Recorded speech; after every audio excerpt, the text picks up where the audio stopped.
Okay. Jackson party.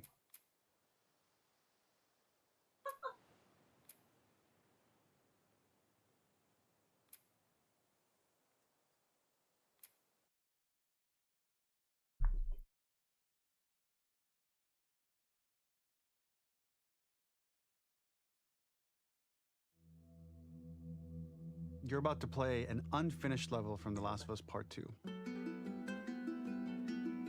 Unfinished. The reason we added this section is there are a few sequences, and we picked the three of the best ones that we cut from the game. You know, often we build a game that's much bigger than what ends up being the final product. They were months away from being finished, but we wanted to give you an insight of what it's like when we built the game, because often we have this whole thing constructed and it doesn't have final art or audio or dialogue. And here you get to see the building blocks of what it's like when we first string a bunch of these levels together. This is the intro to the first deleted level, and this one is the roughest of the three. We wanted to show more of how Jackson operates. So this is the festival where Ellie ultimately kisses Dina. This sequence would have come very late in the game as a flashback sequence while you're in the farm with Dina. And we wanted to show what is the rest of Jackson doing, and wanted to put on the stick, make it interactive. So you could see when you're outside, there are all these almost like carnival games that you can play. You could mix drinks, you could play with these kids that are playing a sort of clicker Marco Polo, sit down and listen to conversations. And all the different interactions were first or second pass, very, very early passes. The building blocks are there, but nothing is final. And ultimately, while we were very excited by this sequence, it's pretty fun and lighthearted. It just slowed things too much as we're barreling towards the end of the story at this point. So again, reminder, rough, missing audio, missing animation, missing gameplay tweaks, missing dialogue, but pretty representative of what it would have been. So enjoy.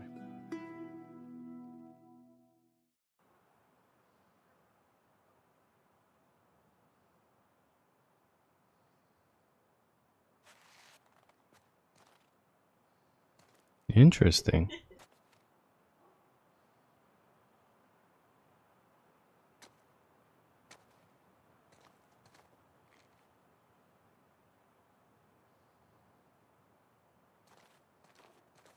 Man, if this was like them making a level where like, oh, what up, Liquid Form? What are you watching? So we beat the game, and this is like in the extras section where. Oh, hold on. Why is your message not popping up?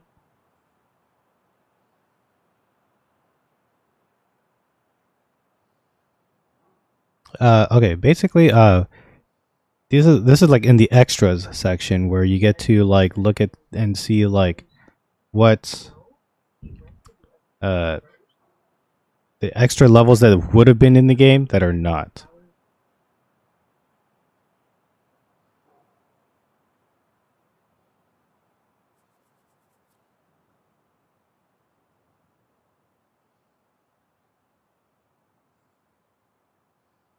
But yeah, so then they had it where like you can watch a video of him introducing it. So like these levels are in like an alpha, they're not even done.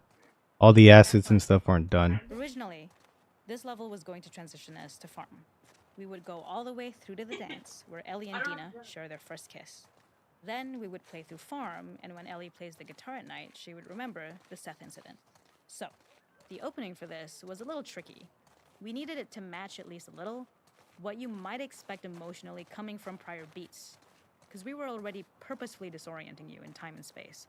Remember, you just came from this huge fight. To jump straight into it would have been a little too jarring.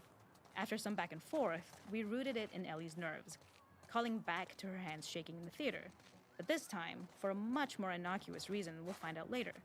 She's nervous because she has a crush on Dina, who is the only reason why she's here at the dance. Oh, cool.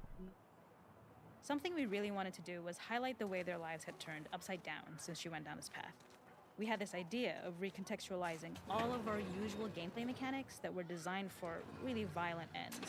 The workbench, door bashes, throwable weapons, and even the infected, which is my personal favorite.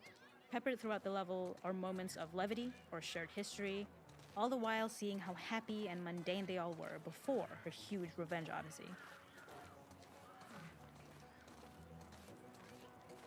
We use our workbench a lot to make a lot of things Oh, I that skipped a kill, bunch. maim, and hurt people. Here, we had the silly idea of using the same feel, harkening back to the same animations, using the exact same UI to instead fix a drink. Like the workbench, you could pick your base, and then you could add something to it.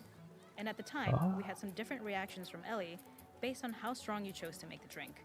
Something we wanted to prototype though, before it got cut, was picking up some ingredients around to add, like a lime or maybe a bottle of someone's favorite whiskey or salt, like you were earning upgrades. We What also up, toyed Quinn? with having Ellie carry around the drink you made and occasionally sip it, psyching herself up to go talk to Dina inside because she's nervous. It got too noodly though, because she would need to keep placing it somewhere before she did anything, so it would have ended up more trouble than it was She worth. confessed? Who's she?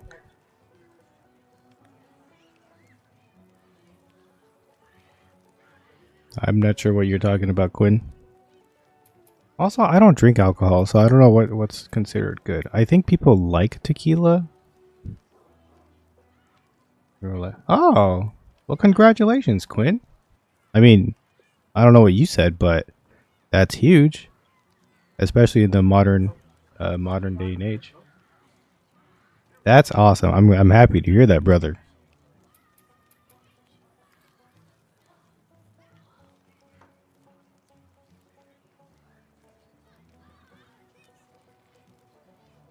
So there's going to be missing assets and stuff. So that's what we should expect to see. Missing audio and stuff like that. It is not a festival without one of these throwing games. This one, of course, uses our throwable system where you're often chucking explosive things or stunning things, but for a more wholesome purpose, although some people take this game really seriously. A fun aspect of this is if you did well, you could win a toy here. Ellie would place it in her pocket. If you had done this, you'd find the toy with JJ, the baby, later back at the farm. When we I'm a caught hero. this, the toy made it through anyway because it was so cute. It is the same one you see on the tractor at the farm. Ollie the elephant. Oh. The makeup artist is pretty simple. It's one of those little in-game scenes we peppered in to make it feel like Ellie had roots in the town.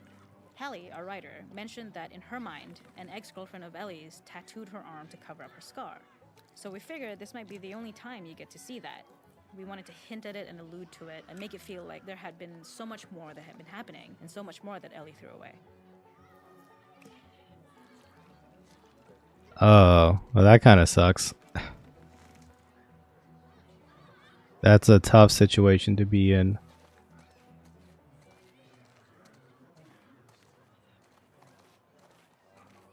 I'm not This really is one of one my to be favorite given sections because I advice think like that it this, achieves but both the slice of life aspect of Jackson while also being a stark reminder of how dark the world that they live in really, really is. To attract attention and curiosity, yeah, I don't one know. of the kids was That's supposed really to make tough. this adorable, messed up little clicker impression, and the others would giggle. We tried a version where if you got close enough, the kid might try to follow you a little before turning back. Since clickers are blind and move by echolocation, for this game of messed up tag, Ellie must close her eyes and listen for when the children give themselves away. The thought was that these kids are in relative safety. They still grow up with the dangers of clickers and runners, and all those lessons would embed themselves in the games that they play. When the festival got cut, they tried to preserve this moment and move it to the front of the game where the snowball fight is, as a tutorial. However, being in the headspace of a clicker doesn't really teach you how to deal with them. Eventually, it evolved, and they instead made the snowball fight, which was, I think, way more effective. For me, it's character illuminating that not only does Ellie know this game, she plays along. There's a familiarity with the kids that's really nice to see, especially because it's such a difference from the Ellie we see later. I didn't who understand has that. a sort of hollow normalcy that she's trying to get with JJ, but kind of fails.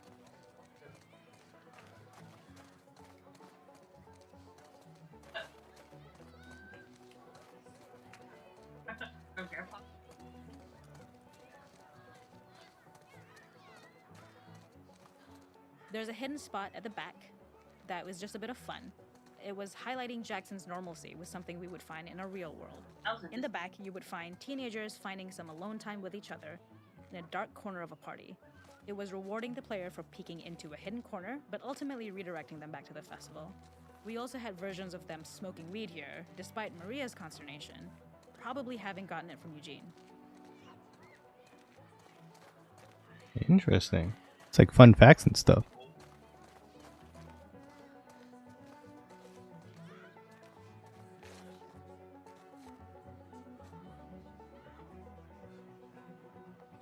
Maria is like her mother aunt figure. And Tommy's like her uncle.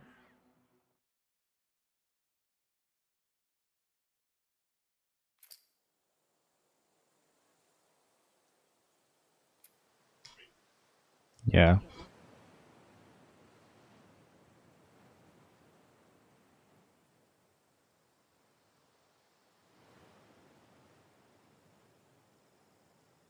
Okay, so that was a cool little what do you call it? Cool hint or cool stuff to see. Now this is part 2. So these levels aren't even in the game. They're just, you know, them explaining what would have.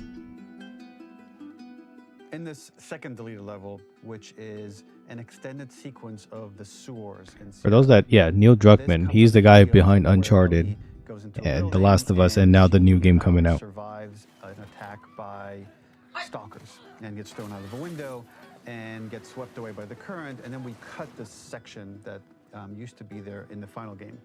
Now you will get to play it. So this was a way to get a bit more interesting puzzles, interesting traversal, figure out how Ellie can navigate the sewers with the fighting current. Ultimately, with a lot of these levels and these sequences, the reason why we cut them more for pacing purposes. But here it is for you in this very kind of raw form that part of it will feel finished, parts of it will feel like assets are missing as far as audio, animation won't be final, but it's a glimpse into what a game looks like when it's months away from finishing. Enjoy. Cool.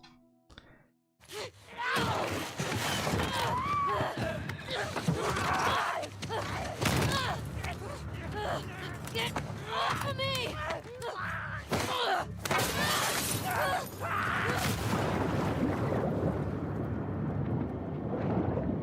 I do remember this. Can those things even breathe underwater? I don't even know.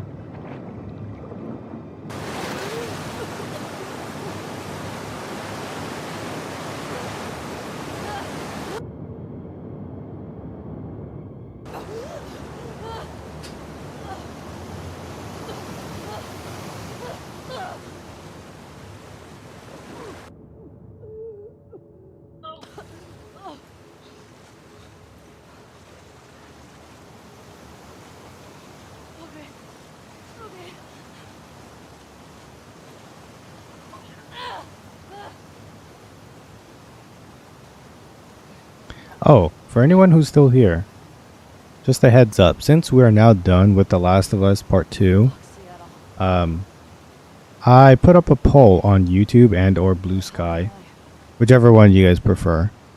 It's going to be up until tomorrow, but basically I'm choosing what to play next.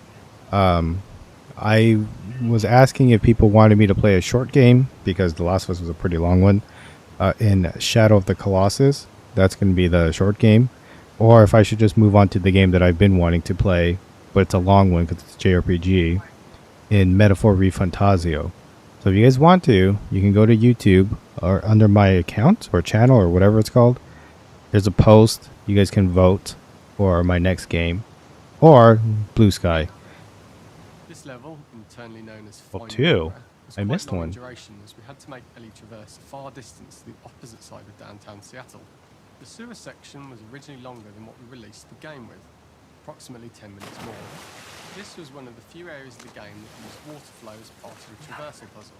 The player has to go upstream to use the current to get to the platform to reach the other side. We mostly cut this mechanic game wide, however it remained in essence in the section swimming to the aquarium as Ellie when you were avoiding the waves.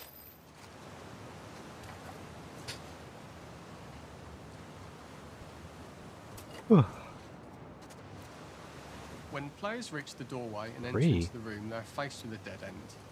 The real reason for this dead end room is that on the reversal when exiting back out of the doorway, players are faced with the route onwards. pipe that they'd not been able to see when they were swept past it on the way in, and something that was hidden from Get me view the when hell on the outta side here. platforms. The intention here being that the only option is to go off the standard path in order to search for a way out.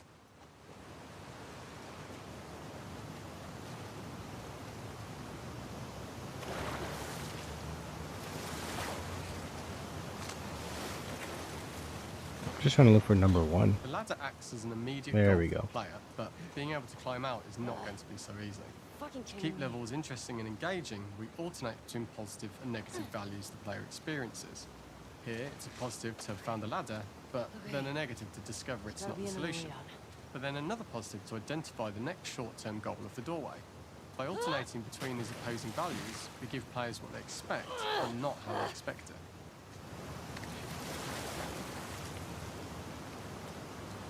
Interesting. That's pretty cool.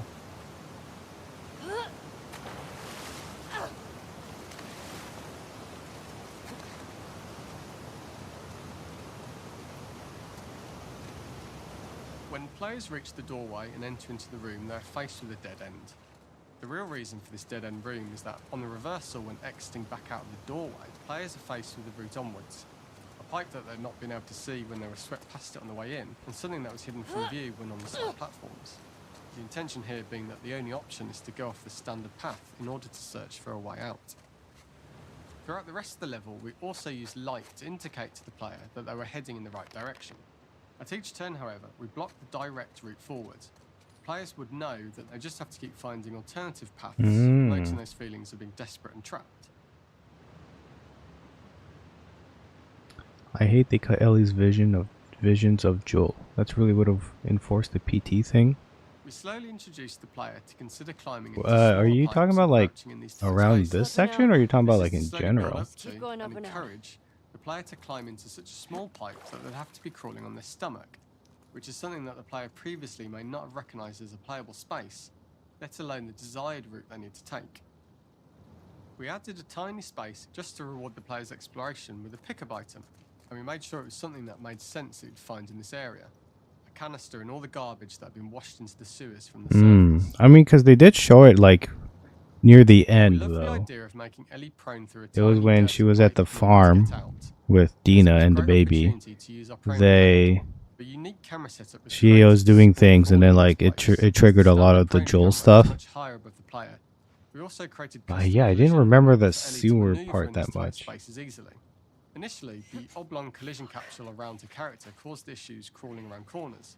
We put extra effort into the custom Ellie. corner collision, so the movement experience is as smooth as the main game.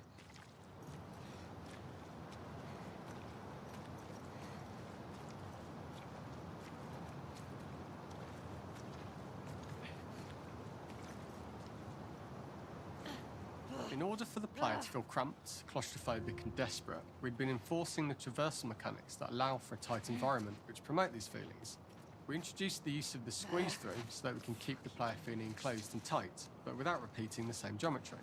Here we change from low ceilings with wider walls to high ceilings and tight walls to change up the spatial pacing and keep the level from repeating itself.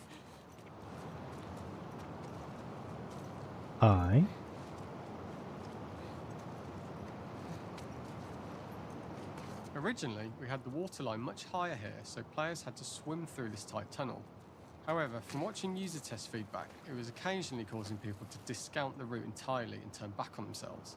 So to avoid any risk of this happening in the final game, we present a lower water level so the tunnel is easy to see and commit to using. Although this isn't as impactful without the prone swim, it's the better decision as it means a smoother experience for the player with no backtracking frustration. As we surface from the 11. water and over the crest of the slope, we reveal must what be is 10. further in this tunnel. A clicker that has sprouted and the fungus has grown on the sides of the pipe. It was great to see people who user tested this area becoming increasingly worried as we forced the player to squeeze past the fungus and inches away from the clicker's face, all the time not being sure whether the clicker might be alive or attack them. Although we aren't as cruel as to force a clicker attack in such close proximity, we do have a payoff for this moment. This clicker momentarily turned into Joel to show Ellie's PTSD from what happened to Joel at the start of the game. Ultimately, we decided to save this moment for the farm level, as it was more impactful there because it could become the centrepiece of that experience. Oh. Whereas in the sewers, we weren't able to make it as much of a narrative point and give it the breathing room and reaction time that it deserves, given the tight space. We draw the player towards this pipe. So this is what you're talking seemingly about. I remove see. that tight Okay. space. Fairly soon, it is obvious that this path is blocked. If the player goes all the way up to the bars that block the path, they are rewarded with a pickup, so this journey doesn't feel wasted. It was important to encourage the player to try to progress along gross. this path so that they would subtly be thinking of progress in this direction. We hint to the player that there is a bigger, new space beyond this pipe by showing the player the waterfall. This helps players consider the other route where they don't know how far the tunnel is or whether they'd make it. Gross. Oh.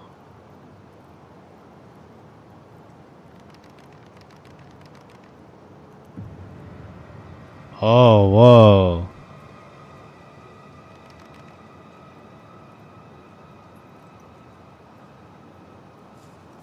Oh, yeah, okay. No, I see what you're saying now. That would have been cool if that was if this was part of the thing.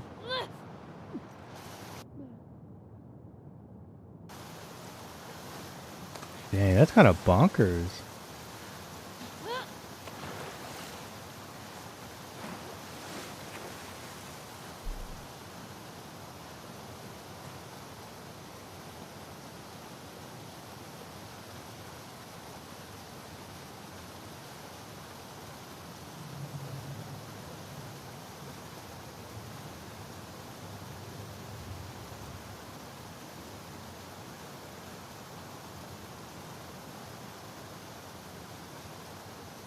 For the final section, we eventually opened you out into a wider area as you traverse through such tight spaces leading up to this.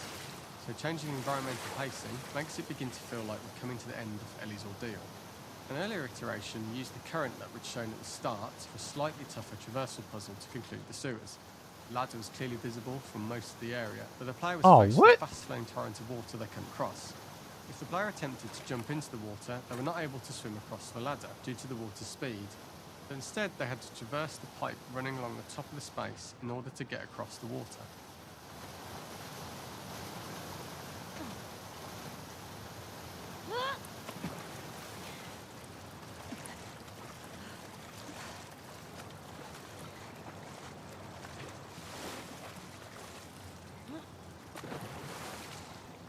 Can I even get over here? I can't. I wonder if there's going to be any combat in these, like, small demos.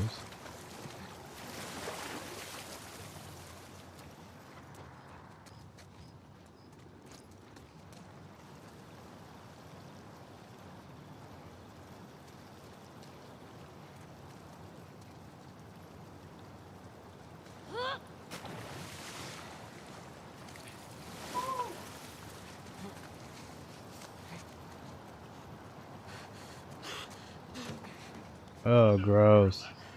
Using this pipe was retained in the iteration we shipped with, as it's the last of the extreme methods Ellie has to undergo in order to escape the sewers, and what she will go through in her pursuit of revenge.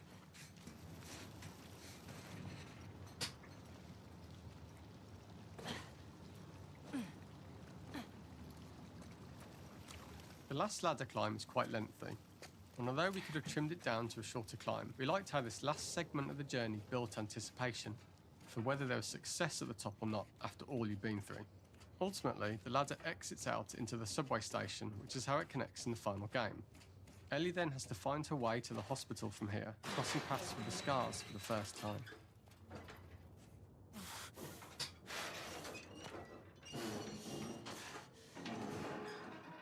Okay.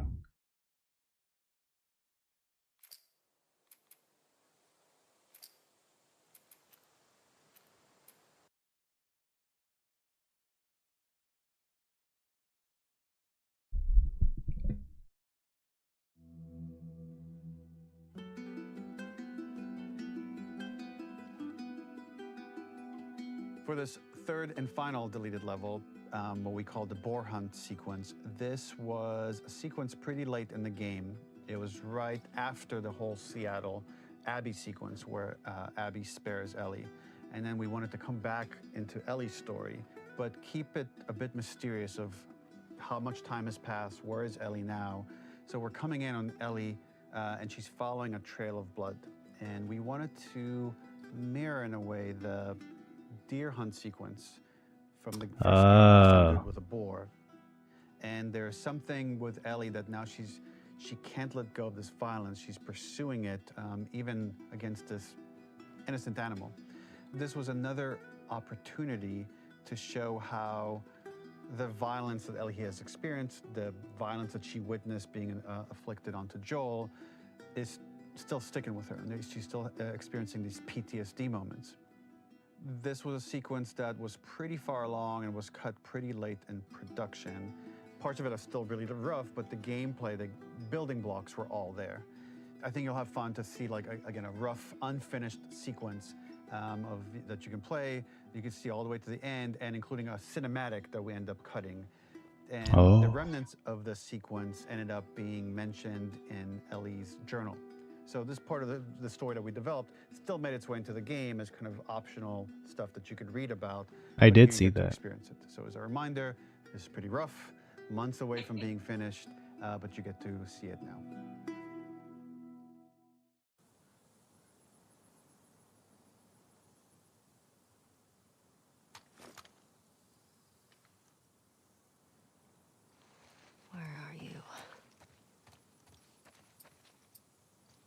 So the boar hunt was one of the hardest levels for me to work on.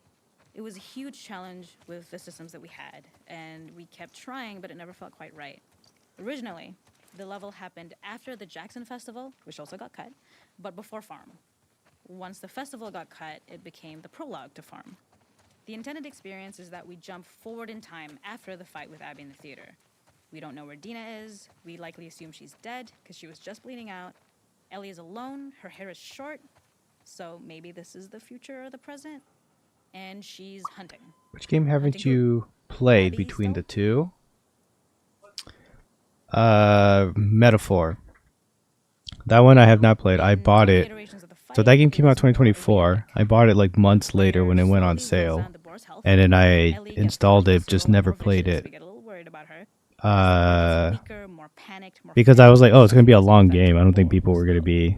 Or no, there was a lot going... There was a bunch of games like going at the same time. Shadow of the Colossus, I've played at least twice. The original... Well, not the original. I originally played on the PS3. That was the ported version from the PS2. It was in the collection with Eco. And then I played the remastered one once because I own it. But yeah, I played it once and it was amazing. So I'm just gonna play it again because I was like, I'm kind of in the mood to play some Shadow. But regardless of if I've played a game or not, I'm down to do any of them. It's just because the reason I am doing this is because I just installed Shadow like kind of recently, and I was like, Last of Us was a long game. We did try I was about to say Kingdoms of Amalur, but that's not it. Lords of the Fallen 2, or no, sorry, Lords of the Fallen reboot, and I did not like that game. So then I just hopped onto The Last of Us 2, and Last of Us 2 was a lot longer than I would have expected because I was only playing in like 2-hour increments. And then Metaphor, I know is going to be, it's a very me game, like I'm going to enjoy it. I just don't know if it's a really good game for like an audience to watch because it's JRPG. Unless, you know, you're a big JRPG fan, but that game's going to be long. So I was like, why don't I just put like a game in between Last of Us and this so that like it's something short. But that's if people want it. If people didn't and they didn't care, then I would have just, or if I didn't care, I would have just hopped onto Metaphor. But I just wanted to see if people wanted something a little different. Oh, you know what? It's because when I finished Last of Us Part 1, I asked people if they wanted me to just hop into Part 2 or if they wanted me to play Lord of the Fallen first. Much too close for comfort. 'Cause the same scenario, because I was like, Thinking was it I didn't know if was going to people be wanted like sunset. a just like a Is long this really marathon of hunting for food, Last of Us or 1 is and it happening 2, for some other reason? or excuse me, part 1 and part 2. I didn't know if people wanted that, so that's why I wanted to put something in between, just something a little different.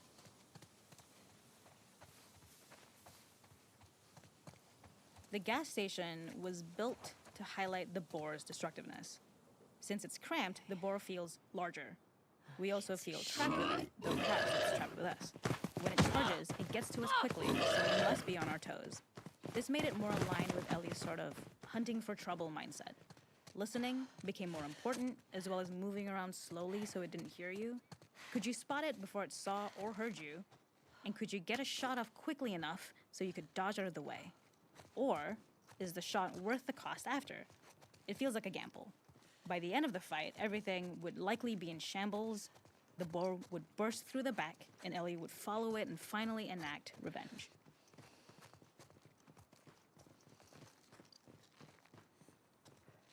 Where is he?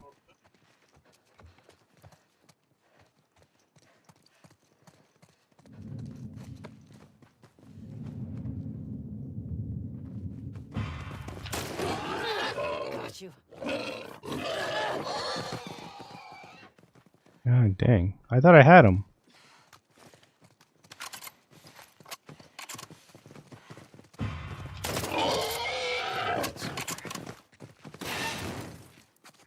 Nowhere to run.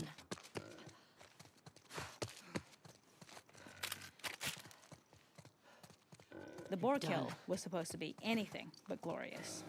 With the boar whimpering at the back of the gas station,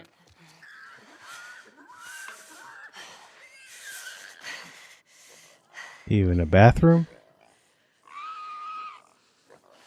Yeah, it's made by the people who made Persona. That's why I wanted to play. I love Persona. Persona. I played 4 or 3, 4, and 5. I played 5 twice. I played 3 Reload, and then I played 4 Golden on the PS Vita. But then now that they're making P4 again, like next year, I'm excited for that. And then Persona 6. But yeah, Metaphor is made by the same team. One of my friends predicted that we would. That's nice. Oh, and that's it. Okay, so those were 3 of the lost levels. Pretty cool. There's a bunch of like behind the scenes stuff. Commentary. I wonder if this is for like the entire game or if this is what.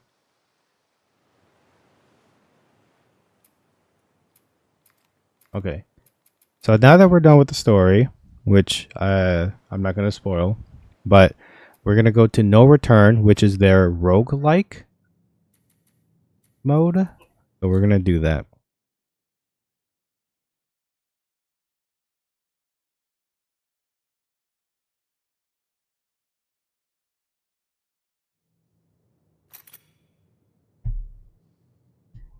Yeah, so that's why I wanted to play, was because I like Persona, and I just know that it's going to be a really long game.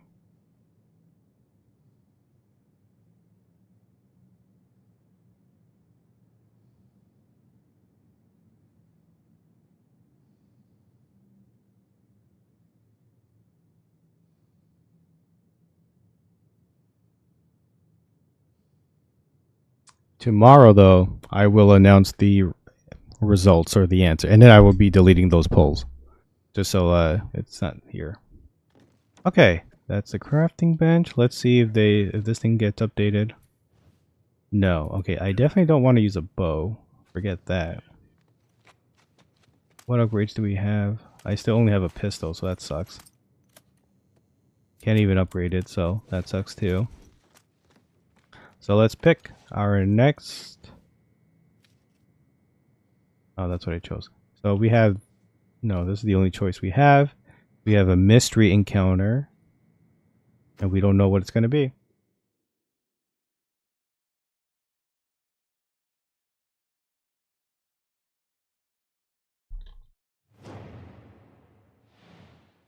Clear each wave. Vaulting boosts movement speed. Man, I don't care about vaulting.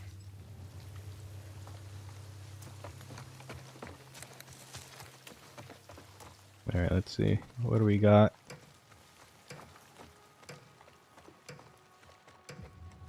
Okay, we got a health pack. That's always huge. We got a reload just in case. I don't know what LF is. Oh, Firefly.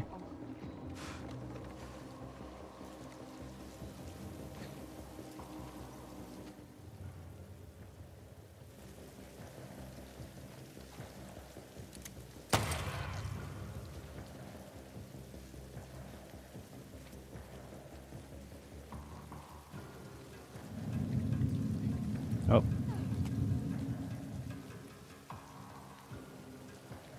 The fuck is she? Spread out. She's around here somewhere.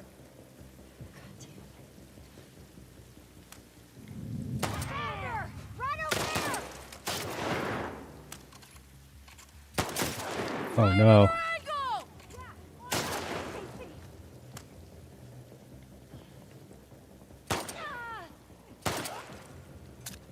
Yeah, dang, I'm a beast.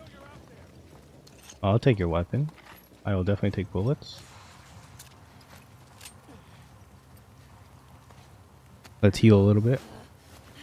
Have I played Days Gone? Actually, I have not. That's on my backlog.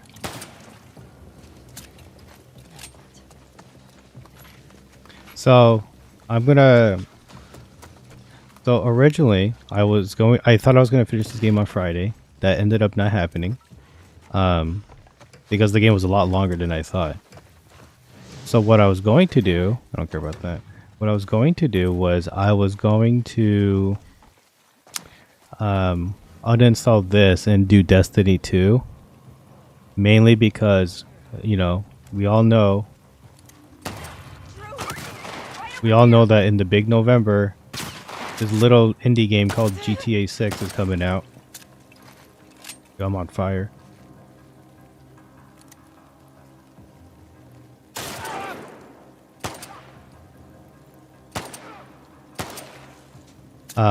There's a little indie game called GTA 6 is coming out. So, me not being a GTA fan, you know, since I'm not going to play it. No, I don't want that. I wanted to find like some other game to play like instead of GTA, you know?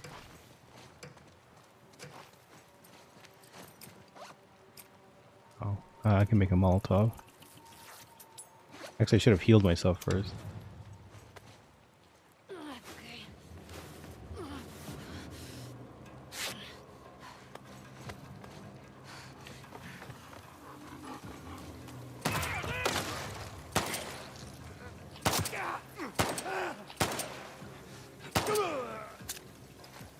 Oh, this is bad. I'm out of bullets. Never mind, I just found some. Don't let her escape.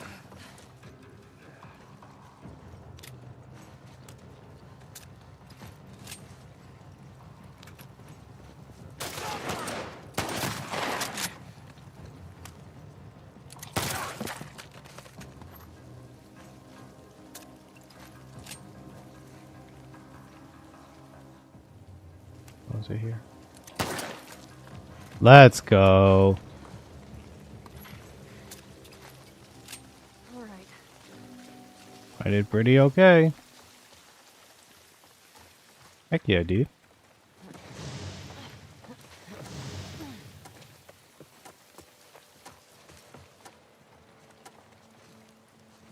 Okay, anyway. Yo, what up, Darn? Why don't you like GTA? Okay, so I have very unpopular opinions slash hot takes. Some people will call them hot takes. I just call it unpopular opinion. I'm not a fan of GTA. I'm not a fan of Fallout, Elder Scrolls Skyrim.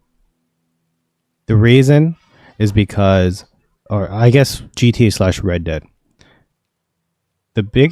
They do what I think is like the biggest offense in video games is they have mechanics in their game that make it not fun. For GTA specifically, they control, like the way you control your character feels like a double A or like a single A game. Like when you think of, I'm trying to think of a game. When I think of a game that's like GTA, the caliber that they are, like the amount of budget that goes into their games, and for their game to not play smoothly is a big, like, to me that's just a big sin. Like that's terrible. Their games, okay, like here's an example. I love Mafia, and I don't know if you count Mafia as a triple A. To me, I count them as double A because they're good games and they're not like extremely high budget, but they're not like everybody talks about Mafia. Maybe they are considered triple A, but they're like, to me, they're like the lower end of triple A. For them, if their game plays a little weird, I'm okay with that because their budget was much less.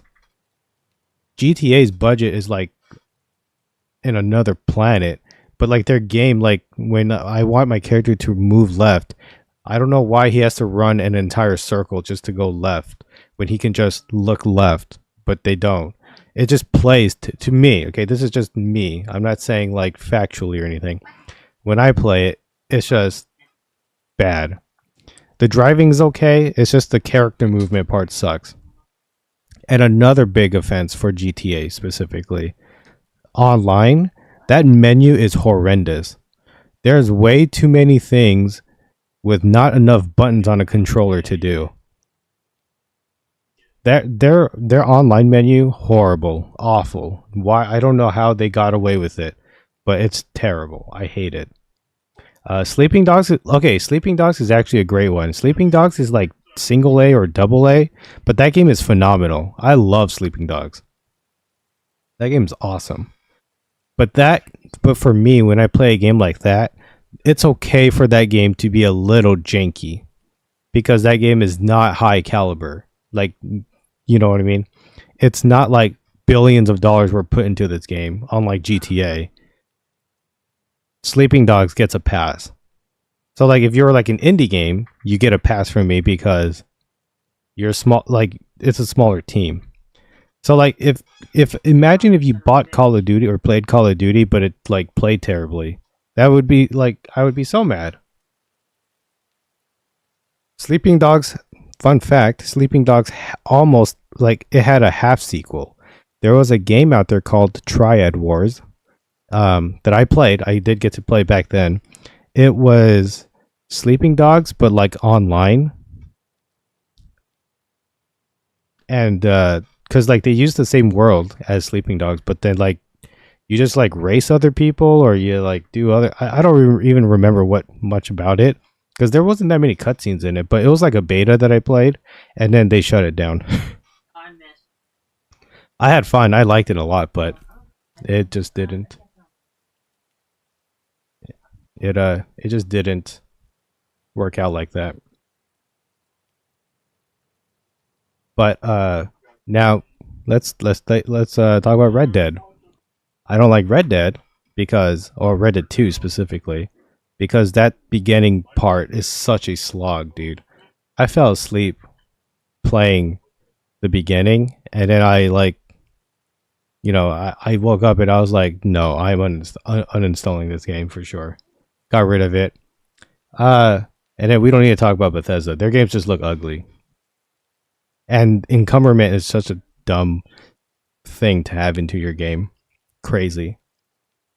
But yeah, GTA not for me. The only reason I never grew up with GTA like most people did. The only reason why I bought it was because my favorite YouTube channel was playing it all the time, and they made it look fun.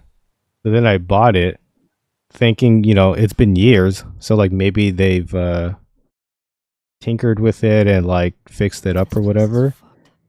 But then they didn't, and I was like, oh well, that's a bummer, you know.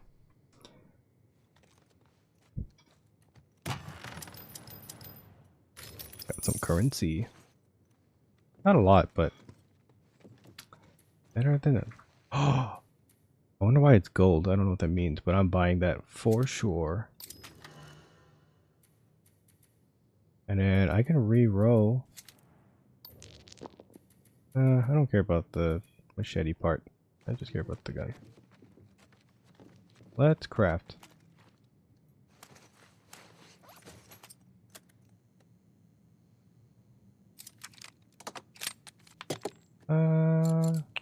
Oh, I can't upgrade it.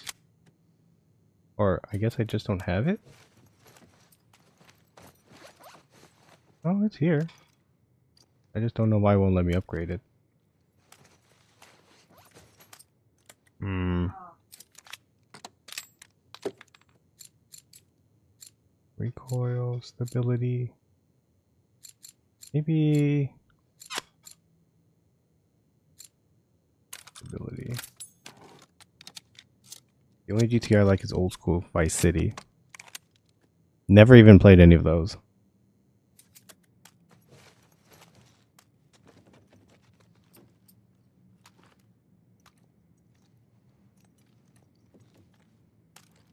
I wonder why.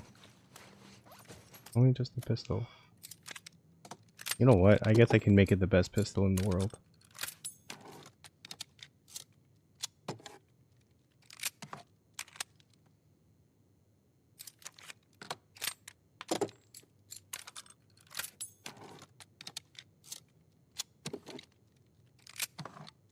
Alright, it's got everything maxed out.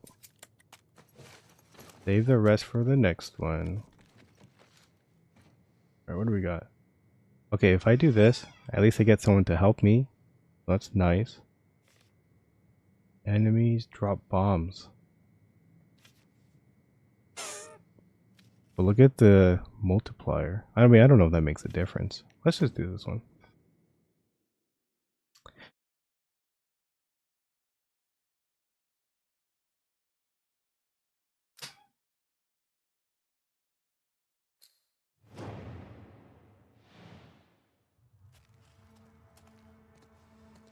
There he is.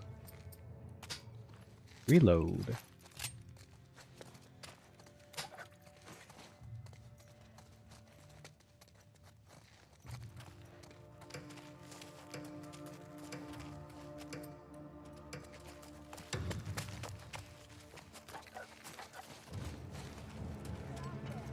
Follow my lead. Right behind you. That's wild that she... That's wild. That's wild. I shot her in the face. And she survived. That's crazy. It sucks we won't ever see Tommy again. Are you talking about in The Last of Us 2? Or what game are you talking about? Is this story mode? Oh, no, it's not story mode. This is the roguelike mode. Man, that's crazy. I don't know how they survived that. That sucks too, because right when I unlocked a cool weapon, they freaking killed me, dude. What says? Gambits are challenges that appear once every encounter. Riskier gambits give greater rewards, including currency, ammo, and health. Can be unlocked by completing challenges. Oh, that's cool.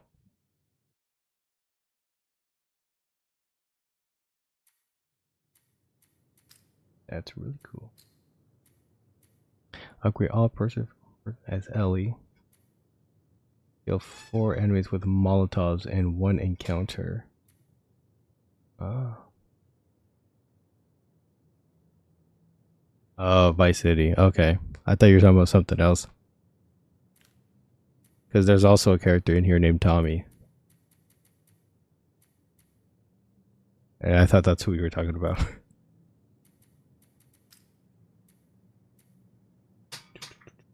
You can make one. Everyone plays the same randomly generated run. Your run will be abandoned if not completed within 24 hours. Moderate. I will stick with Ellie.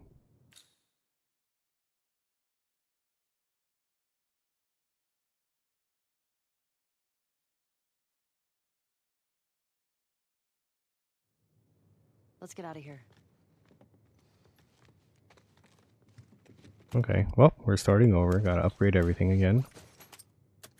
That's funny too. I was talking about like changing up my fire rate and stability, and then like I tried to kill that one person and she just murdered me instead.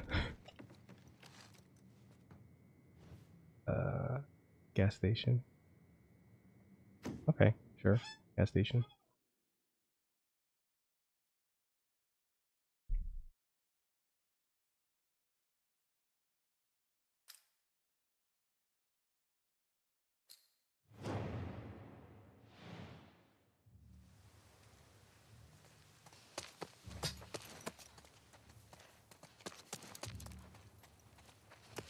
Hmm.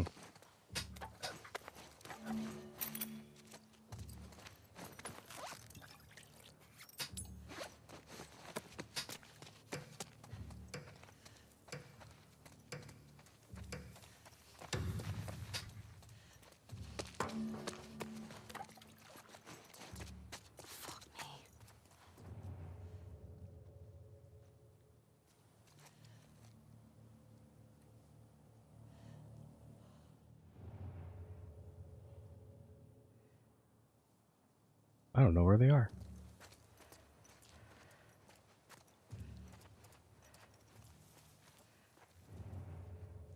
Oh, there's one person.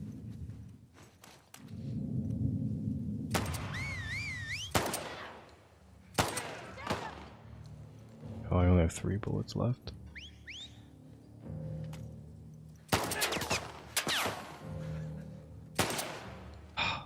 That's really bad.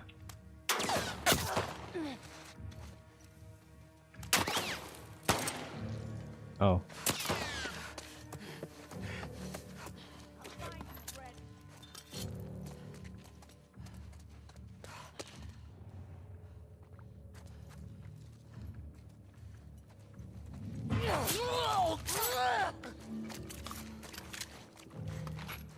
Oh, that's everybody. Oh.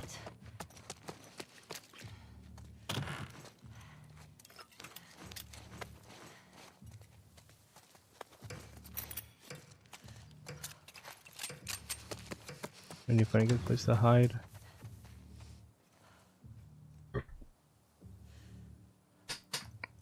This is a bad place. They are right there.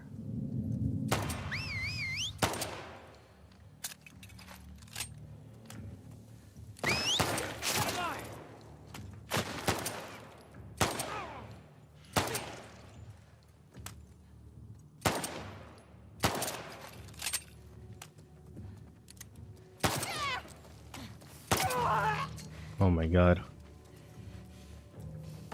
Oh, that was all of them? Okay, sure. Heck yeah, dude. Oh no, where was that chat? Oh, it's right here. I hate that they like make the icon disappear so quickly. Like, give me a chance to find it, you know? Kill an enemy with a bomb or a Molotov. I have a Molotov, so I just don't know where they're gonna be coming from.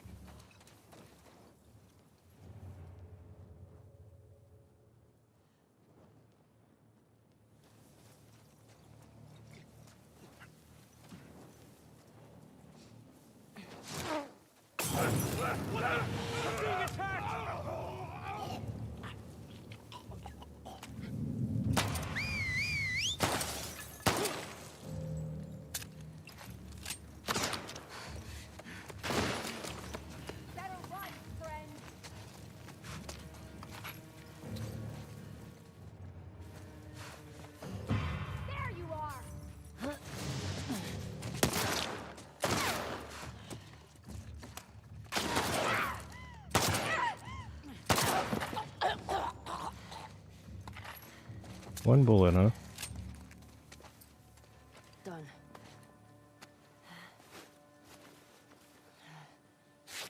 That was pretty close.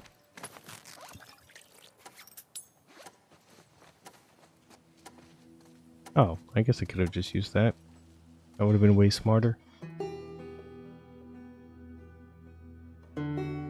Way smarter.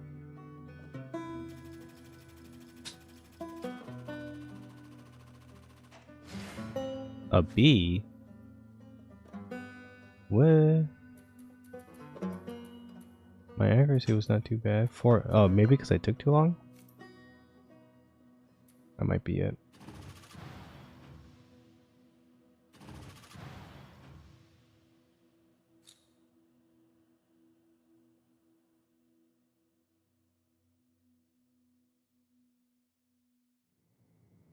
Okay, what do we got?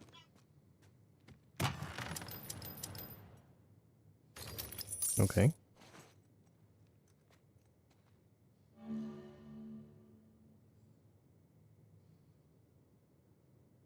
Have I played Metro Exodus? I have not. I never really got into the Metro games. I own one. I don't remember how or why I own it.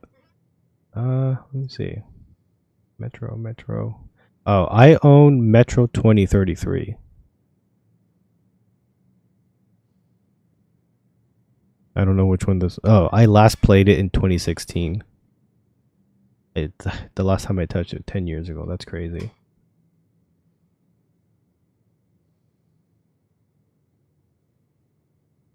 But yeah, never really got into it, so.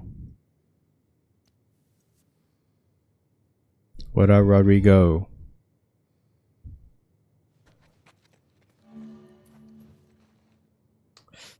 Revolver? How much does it cost? 8? I'll buy it. Yeah, we'll reroll. Okay. That was actually really dumb of me. I don't know why I did that. In a long time, start a new job. Oh, heck yeah, dude. Sous chef. Nice. That's awesome. If you don't mind me asking, what like type of restaurant is it?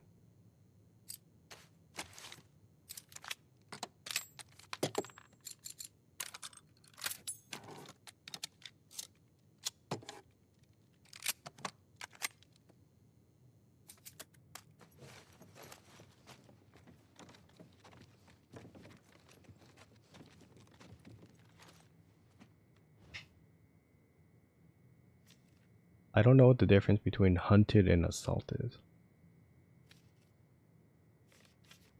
But I really don't want to go against the infected. Asian culture. Nice. Roppongi. Oh, that's Japanese for sure. Cool, dude. That's super cool.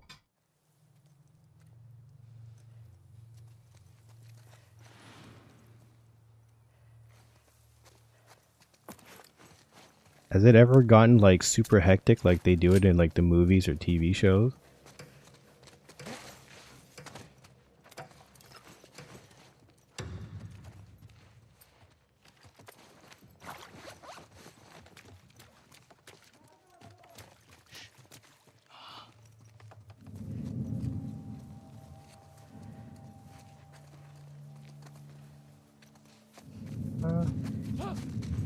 Right here!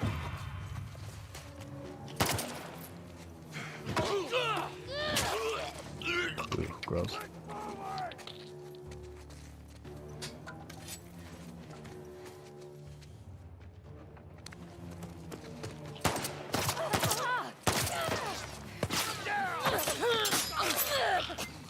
I forgot they have more health.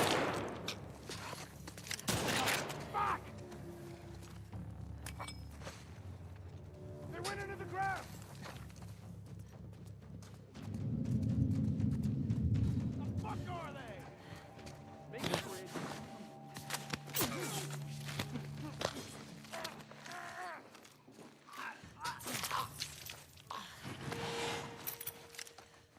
Oh wait, out of the way.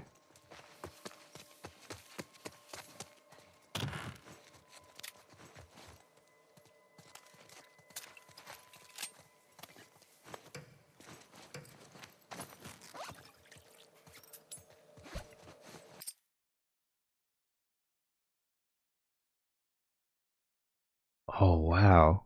My first week there was a reservation of 40 people. And after there was a tasting with 36. Wow, dude.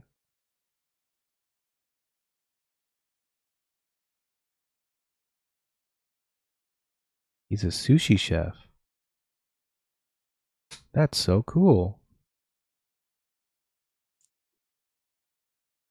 And Liquid Form here is asking, did you start off as a dishwasher or did you have prior experience?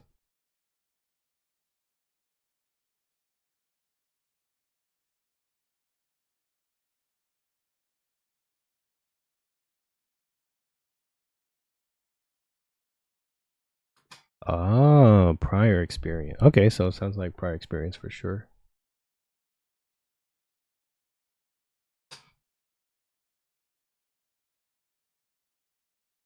That's cool, dude.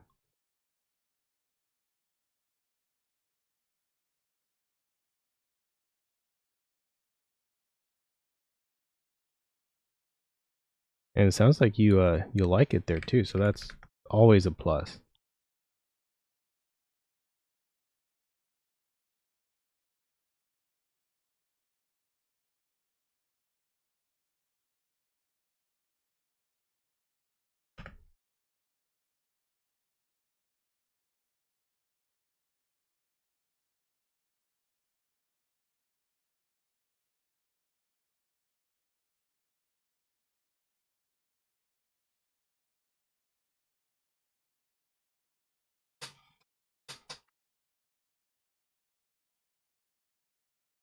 Oh, you have to work 50 hours. 10 more than the average. And 28 an hour is pretty good, plus tips is also pretty good. Hopefully you got a big tip from that the reservations.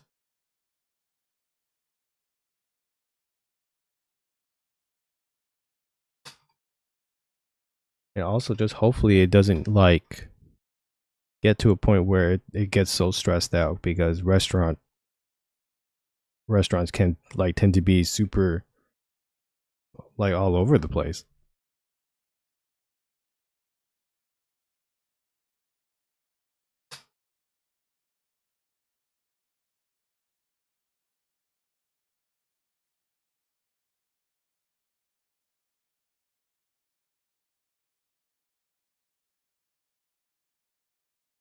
Okay, give me a sec. I'll be right back.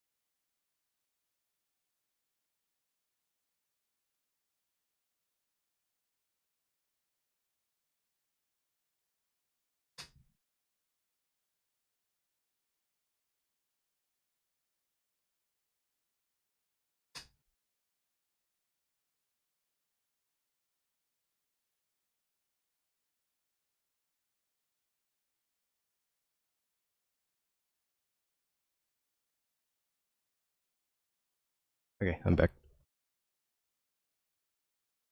It's a solid team, but they still need some work. They're all 21 and under. Oh, wow, they are really young.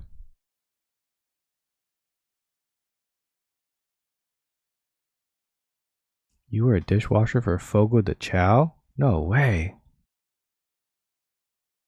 The food there is also fancy. I feel like for a restaurant that's like more higher end, it probably wouldn't be as bad, right? Like as an experience comparing to like a smaller restaurant. Because I feel like if you work at like a more nicer restaurant, the head chef is like he or she has certain expectations and like things that you got to do, and then you just like, but they usually steer you more correctly for because of all the experience they've had versus like somebody who's just like a mom and pop shop or like somebody who yeah, I guess just a mom and pop shop where like they just work how they work and then you just have to, go with the flow type of thing. I wonder if that's the case.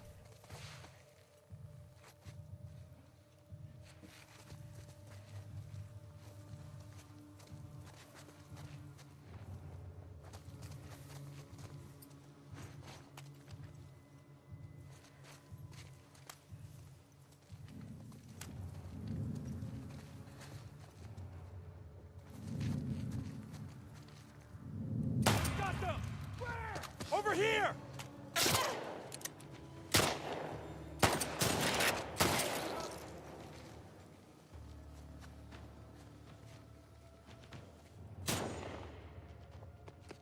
Oh shit!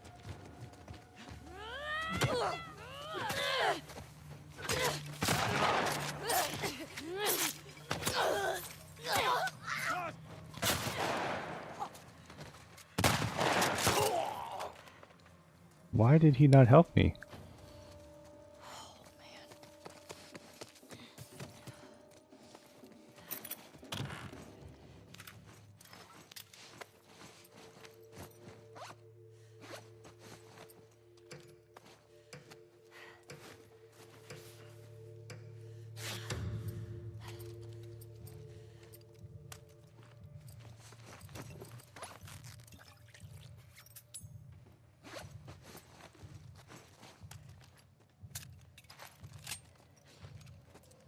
Oh, weird.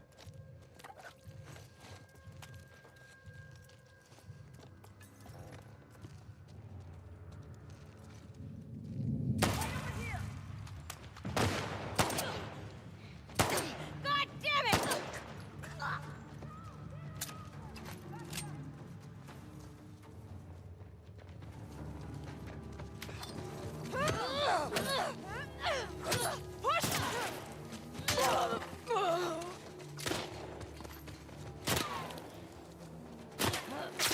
Oh, dang.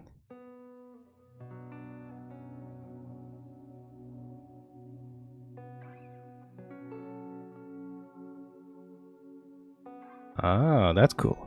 That's pretty cool. I obviously don't know much about restaurants and food and stuff. I'm just the type of guy I go, if I eat something, I go, yep, that tastes fine. That tastes good to me. If it's like beef, all right, tastes like beef. I'm good. But like, never would I ever step foot into a restaurant. Your boy can't cook for anything. Can't cook to save his life.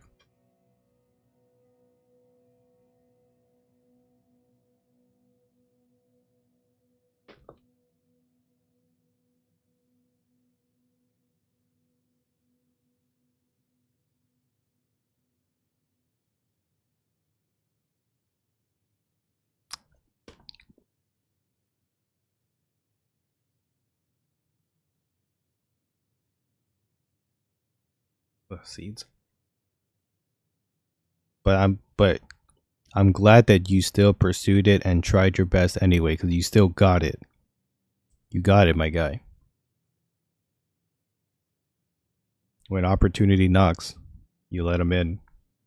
What is my favorite food? Okay, there's a caveat to that. Because I don't know if you count ice cream as food. If that doesn't count as food, it would have to be. I'm a noodle soup guy. I don't know which one though, because I'm Vietnamese. So we have pho. That's a big one. Beef. Chicken one's good too. But then there's something called bung ba. That's also Vietnamese. But ramen, big fan of. The Chinese, what are they called? They're just called like Chinese beef noodle soup. Uh, Ramen, I said. Udon, big fan of. Like I'm an Asian noodle soup guy. If we don't count ice cream. Ice cream number one.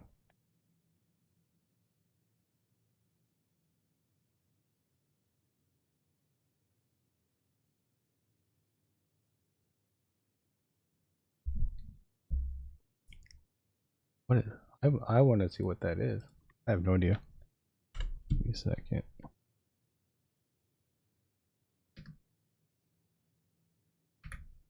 Oh, got that wrong.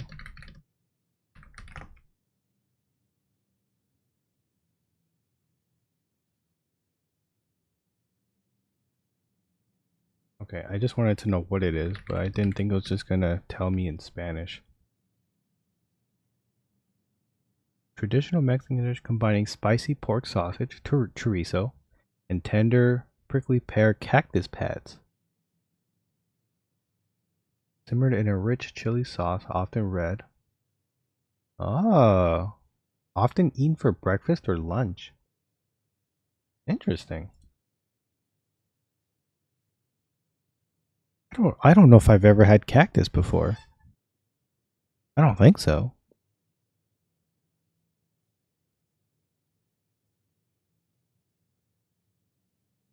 You eat yours with tortilla. Oh, okay.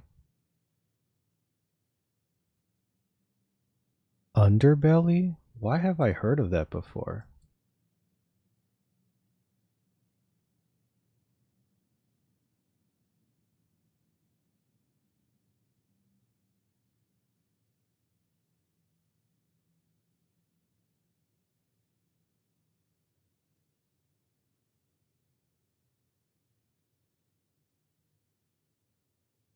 Oh, underbelly?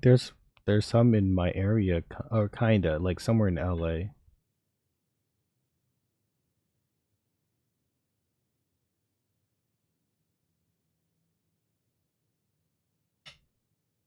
Wait, that's not true. Hold on, I'm trying to see.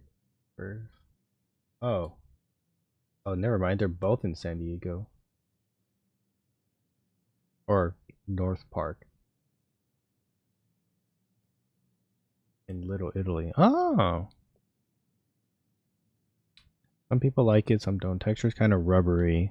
Ah, I see. I'm trying to think if I eat something that's kind of rubbery. Kinda. What is clayuta? That sounds interesting. Oh. A layer of refried beans, cabbage or lettuce, avocado, tomato. I have never heard of this before.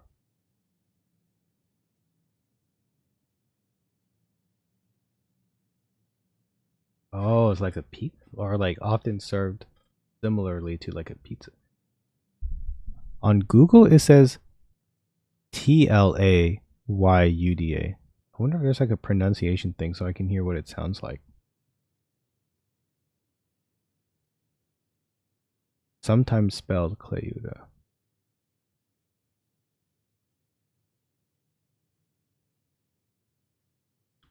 I need Google to like read that word to me.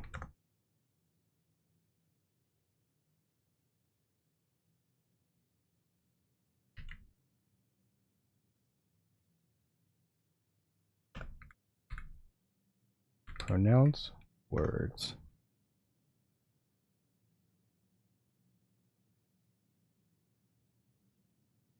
Tlayuda?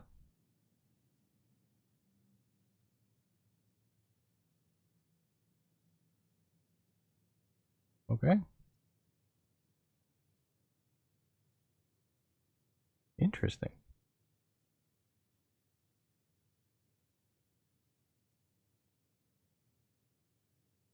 Hmm.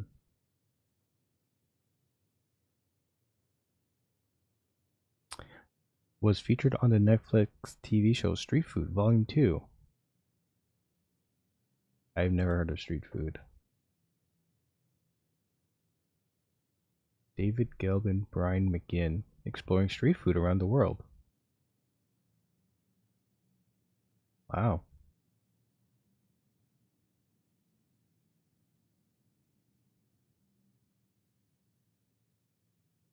Oh, the first season was like Asia, and then the second season Latin America, and then the third season USA. Wow.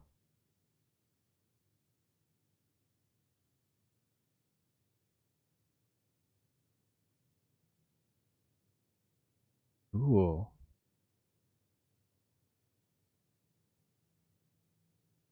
All right, we'll do one more run.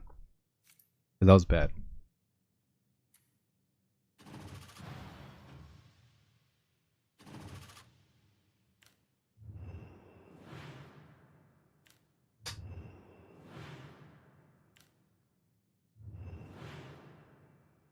Will randomly appear in deposit requested items to receive an extra weapon or recipe on return of the hideouts. Wow.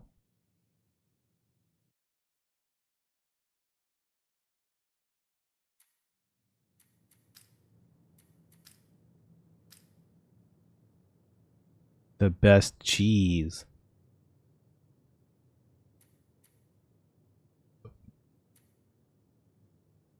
How do you get Joel?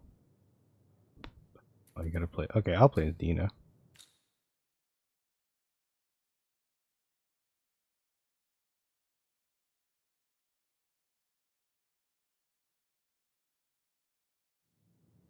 Onward.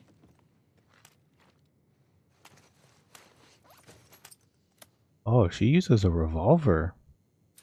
Wow, different. Oh. How many? Did I? Oh, here we go. 1, 2, 3, 4. There's like 6, and I can't even get to the 6th one. Come on.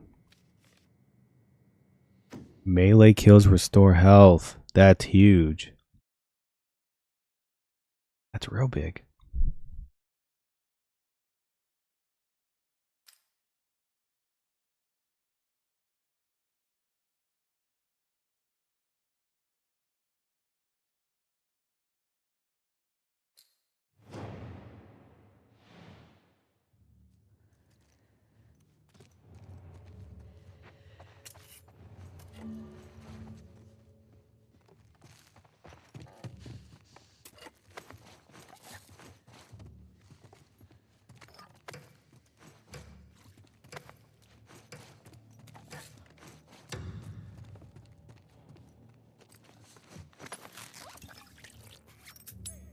Motherfuck.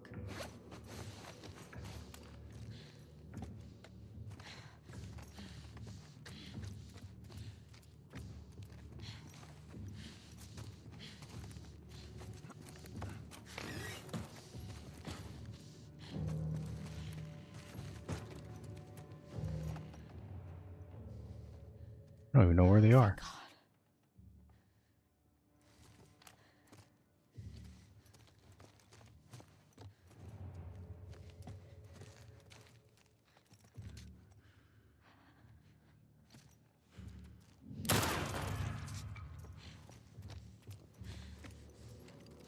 I will take your bet.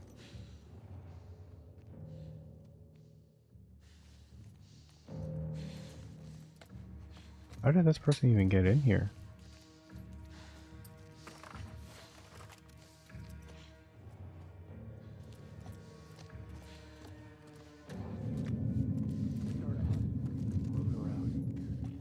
Oh.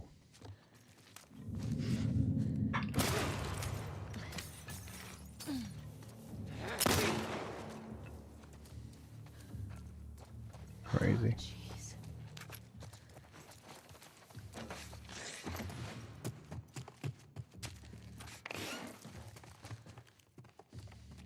Ah, here we go.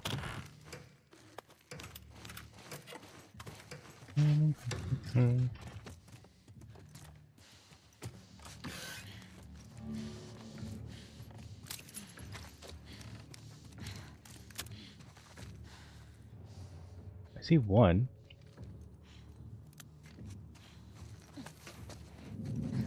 You fuck off now. How many? 2 more people?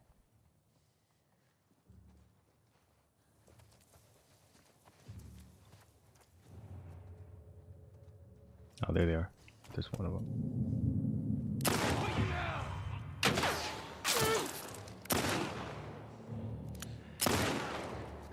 I'm a beast.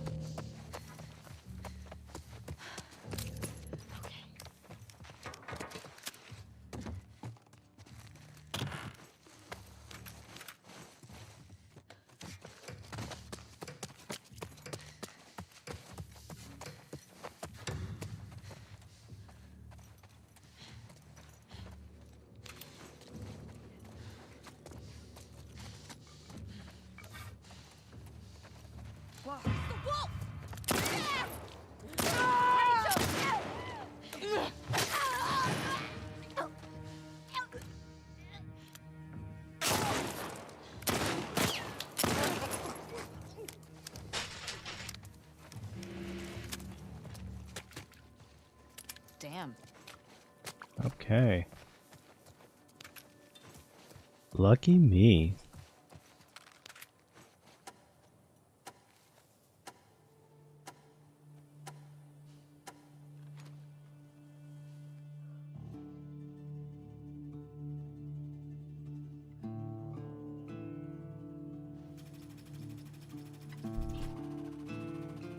This is awesome.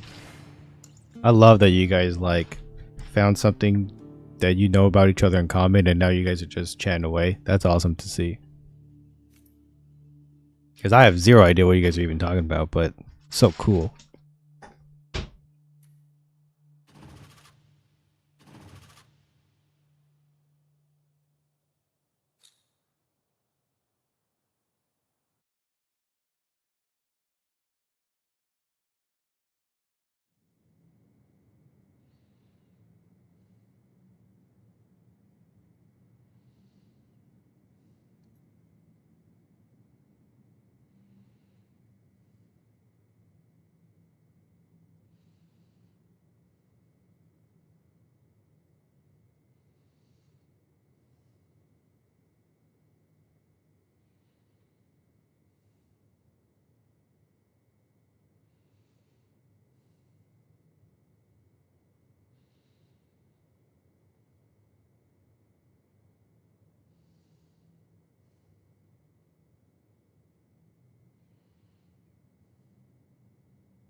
Didn't I know that was an actual person?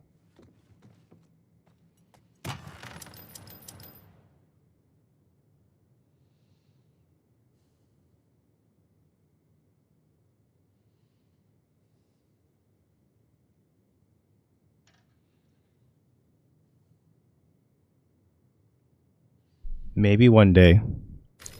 Maybe.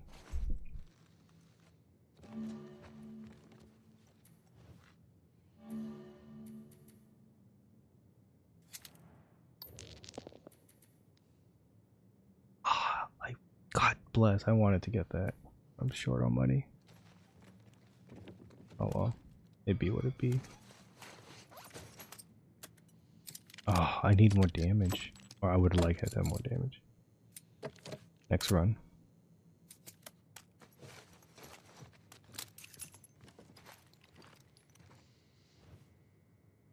I do not want to fight the infected. That is really tough.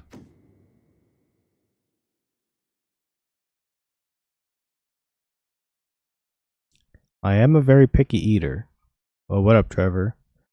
I'm gonna tell you guys something that might sting a lot, or even a little.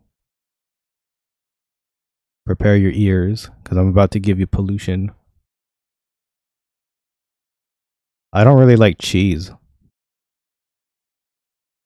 Or like, lately though, I don't love it, but I have slightly tolerated avocados. Like, I don't like,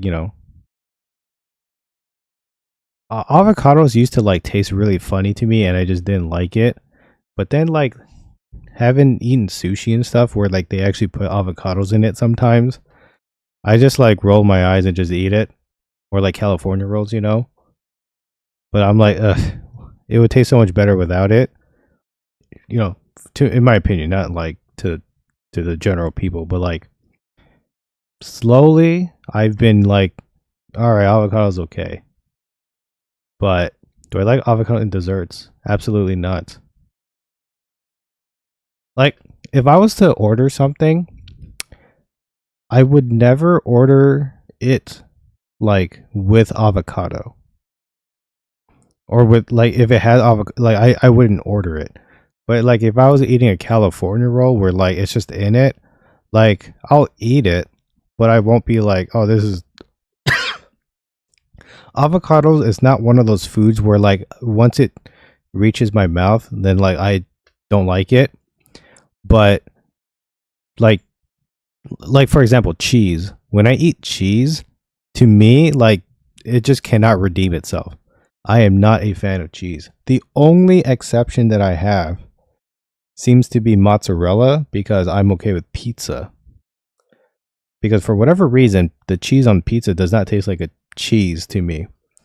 But literally any other kind of cheese is just disgusting to me, right? I'll tell a story. So when I was younger, like 10 or something, or even younger than that, I actually did like cheese when I was younger. My mom would buy a block of cheese.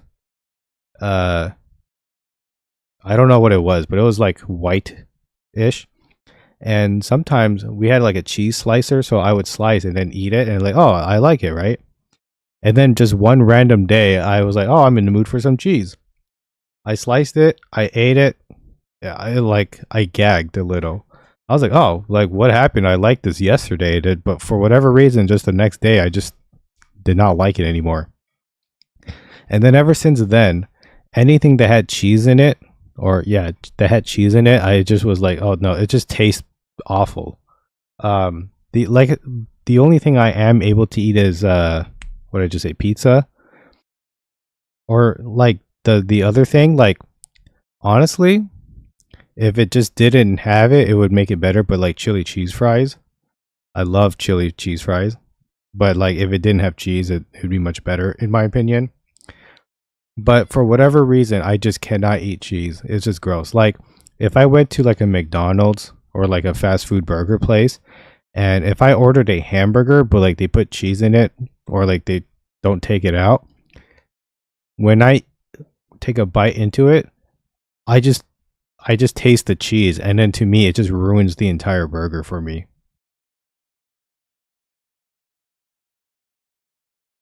Yeah, so I stay away from all cheeses except on pizza. That's the only time I'll eat it.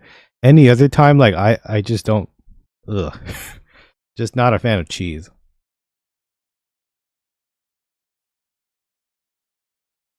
Yeah, like even like pastas where like they like sprinkle parmesan. Speaking of parmesan, uh, my sister got me like from this restaurant. She got me a spaghetti or like like a tomato based pasta thing. And you know, we didn't like I didn't even know this either. But that was the first time she got it for me, and they don't tell you that they put parmesan cheese on it. They just do it. So we had no idea. She got it for me, and then I tasted it. I was like, "Oh, dude, this cheese just tastes like vomit." Like for the first couple of bites of the spaghetti or whatever it was, like it just tasted like vomit. Once I got through that, I was like, okay, the rest of the spaghetti was good, but just that sprinkle of Parmesan cheese in that one area, it just made it disgusting. I try real hard to scarf it down and like drink something to like distract my taste buds from tasting cheese. Just for whatever reason, I just do not like cheese. It's gross.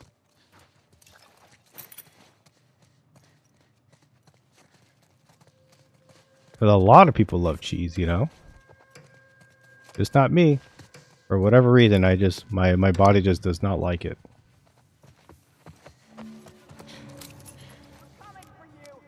Over here. Come on. Right behind you. There's 4 people. All right, Jesse, you gotta pull your weight, brother, man. We cannot have you do what you did to me last round. You did me dirty.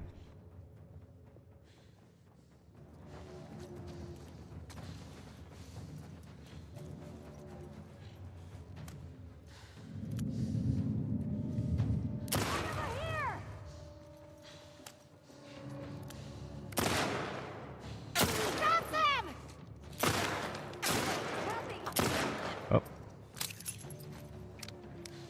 What? Can I not?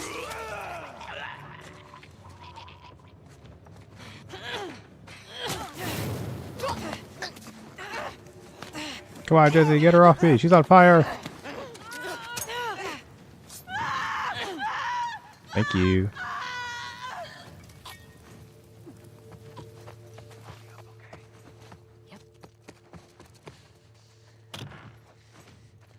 Oh.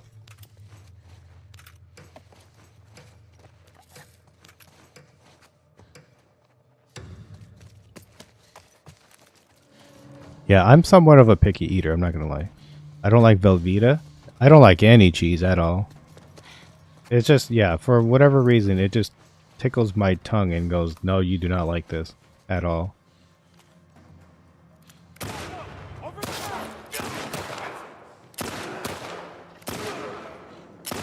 Man, are you invincible?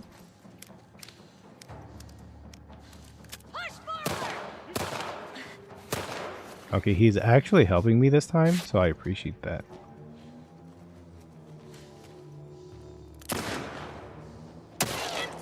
Oh my god, it was right when I pulled the trigger.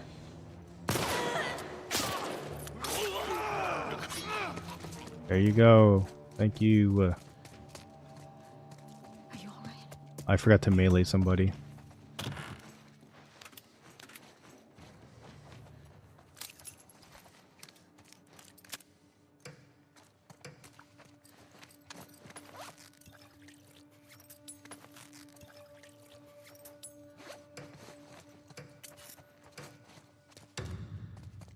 Where are they coming from? That way? Okay, we can just stay in this area.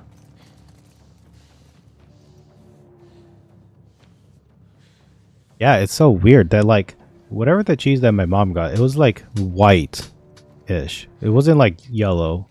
So I know it wasn't like American cheese or like the Kraft singles or whatever. It was just some white, it was just a block of cheese, whatever that was.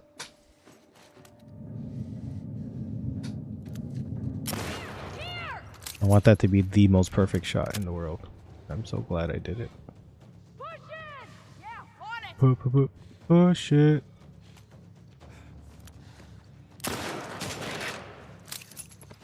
On your right! Oh! This person was literally on my right. Where did Jesse go? Oh, there he is. Oh. That was crazy. That was crazy. Damn, where'd you learn to do that? Thank you.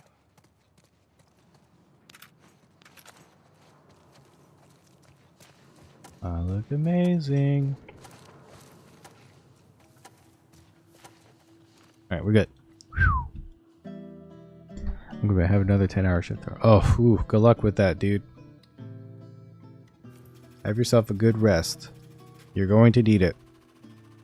Gonna be busy, Mr. Sous Chef.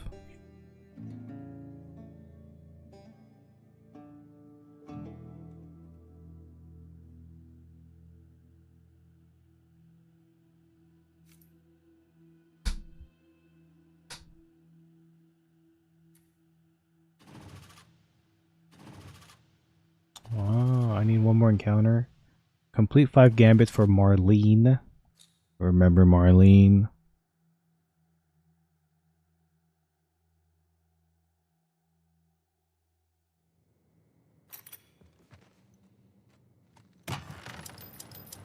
Heck yeah. New upgrade. Unstoppable.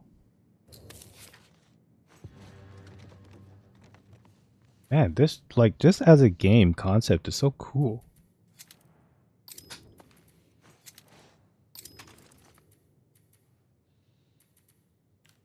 Yeah, I'm not gonna spend any more. I don't need a re-roll. Oh wait, why did I... Whatever, it's okay. More damage, of course.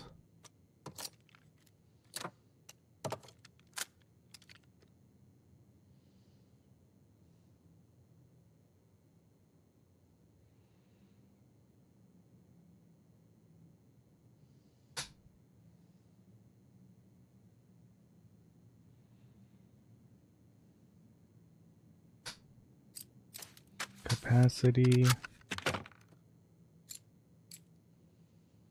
Okay, maybe I'll save this. Okay, we'll save, we'll save.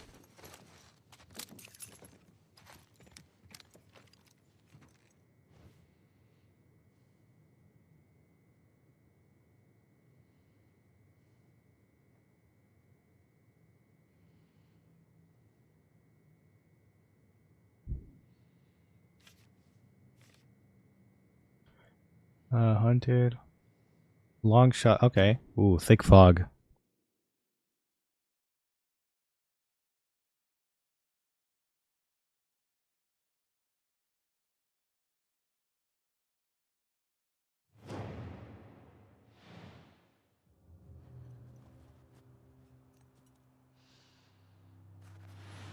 Okay. Kill an enemy with a bomb or Molotov.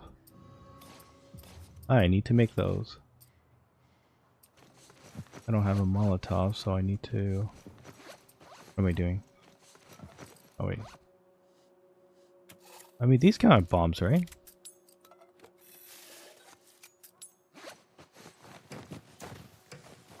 Oh, I didn't even have time to look and pick up stuff. Oh, no.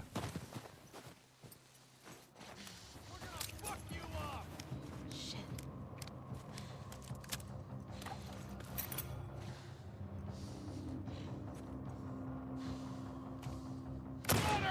Where?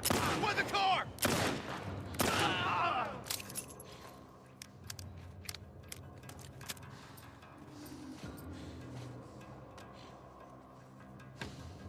Go around! Get the side!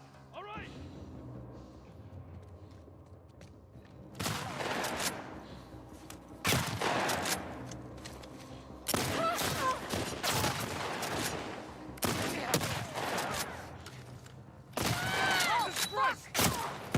Ah! Dang, that was hard. Thick fog.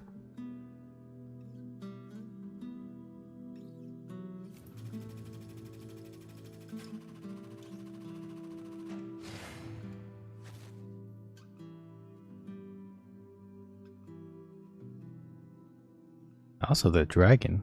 Does that show back on? What is it? Holdout mode? I don't know what that is. Kill the highlighter we're using only mail. Oh, okay, so it's just extra challenges. That's right.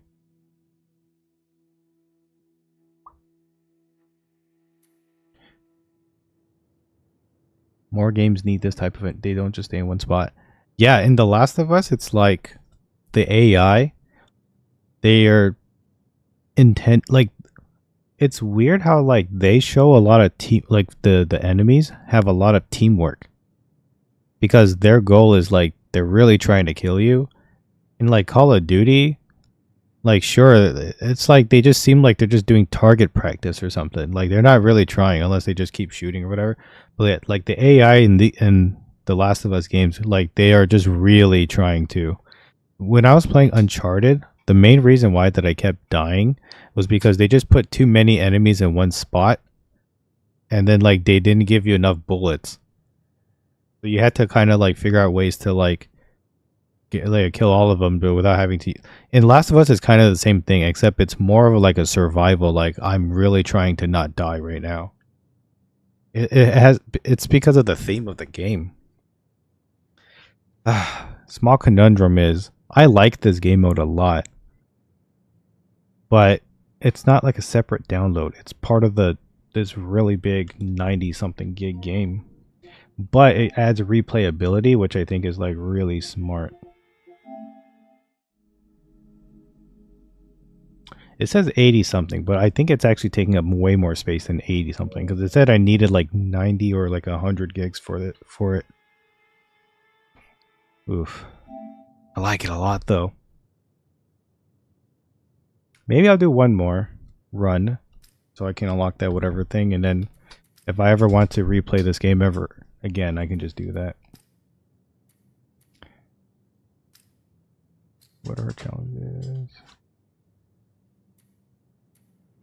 Grab 10 times in a run? I did not do that. Okay. I wanted to unlock the Joel, but I guess I just kept playing as Ellie when I should have played as Dina.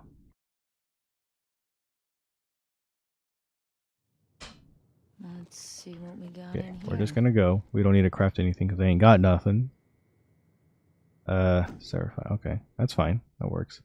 I feel the only enemy types I don't want to face is the infected. They're just a little more challenging because they have to be killed from headshots.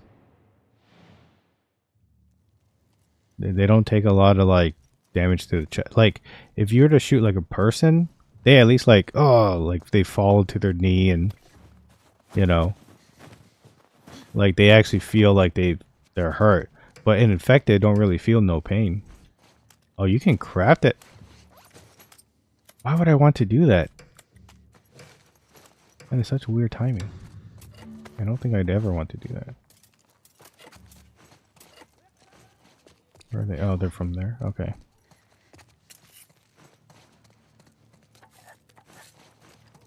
Oh, who doesn't love a free med pack? Yeah, you don't want to run because then they will hear you. Which is stuff like that too. That's like kind of crazy. If you run, they'll hear you. You just kind of have to approach it slowly. I don't see. Oh, there they are. Cora! We're under fire!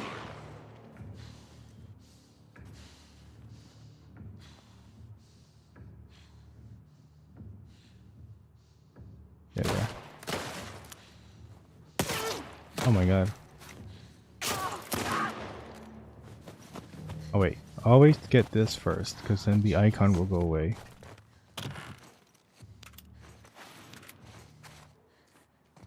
Okay, so reload while we run. Pick up some bullets if we can.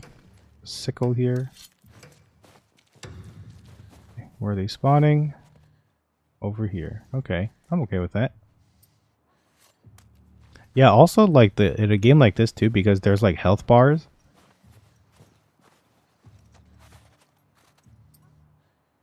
You can't just I see someone. Like it's not like in Call of Duty you can just like stand somewhere and kind of just heal. You have to just actually craft stuff to heal yourself. Oh my god.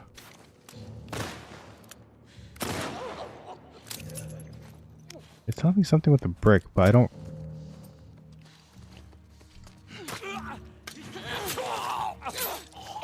Oh, stunning it. Okay, well I'm glad I did that. That's right.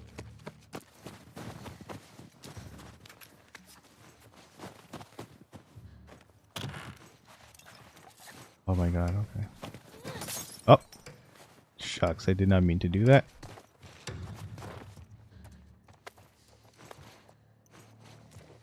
Last wave. Joshua! Run! Damn it!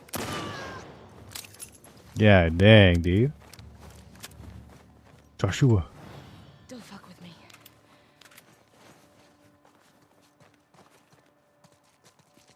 Okay, cool. Cool. Heck yeah.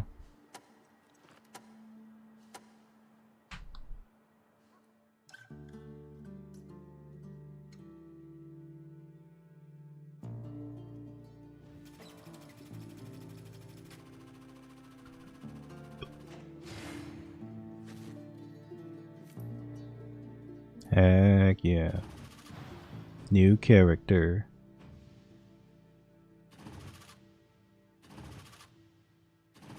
Complete 5 gambits. Maybe they mean in one run? I don't know. Okay.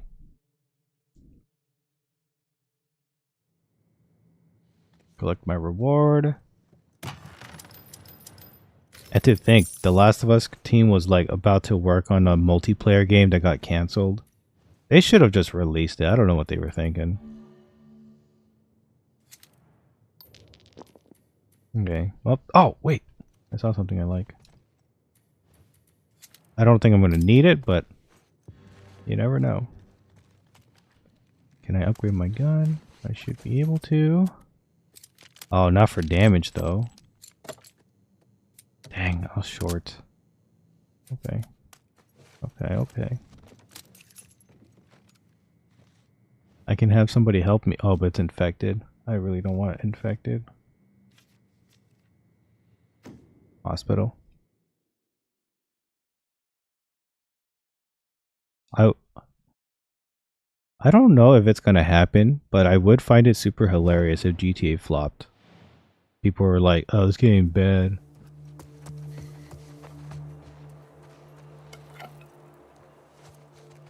I don't think it's gonna happen because people love GTA too much and they're gonna play it regardless.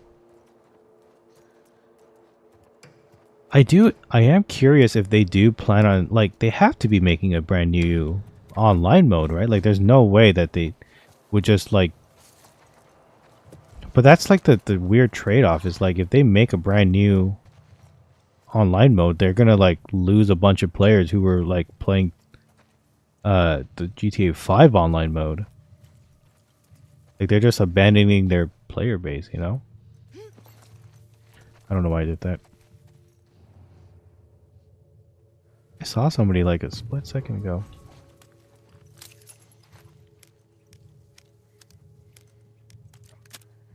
Oh, it's a dog. Sorry, dog. Can't have you chasing me like that.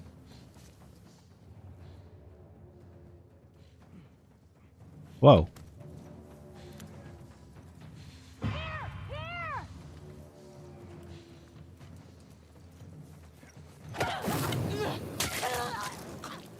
Sit down.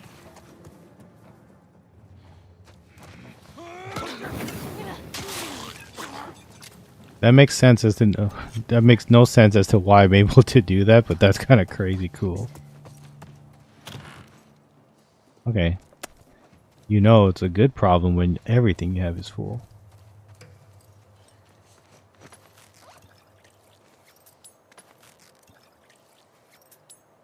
Okay. Start her up.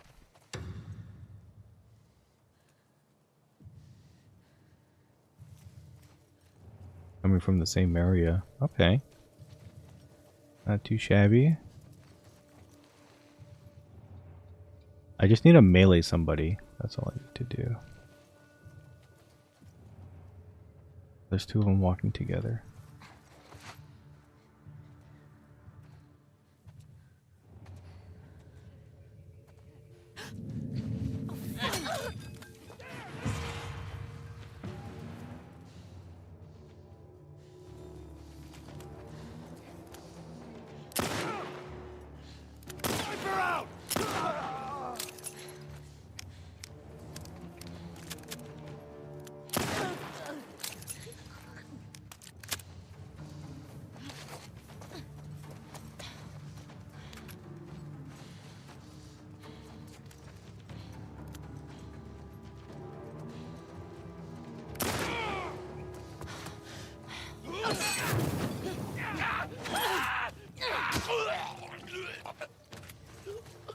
Oh, that was really close.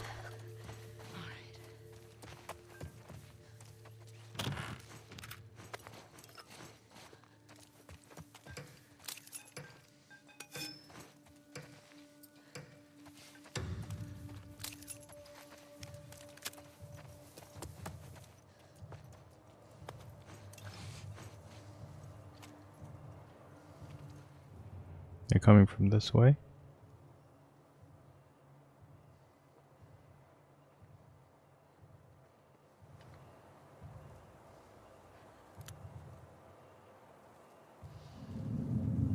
Visual on her! Fuck! Get behind her!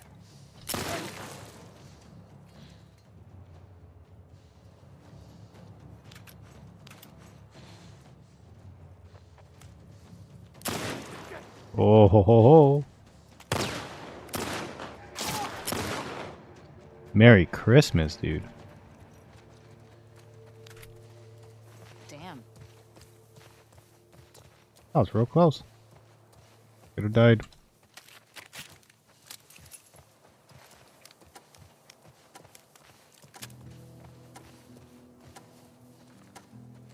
Okay. No, so here was the thing. They did do one, right? But the problem was, if I remember correctly, they made a multiplayer of this. They have it, right?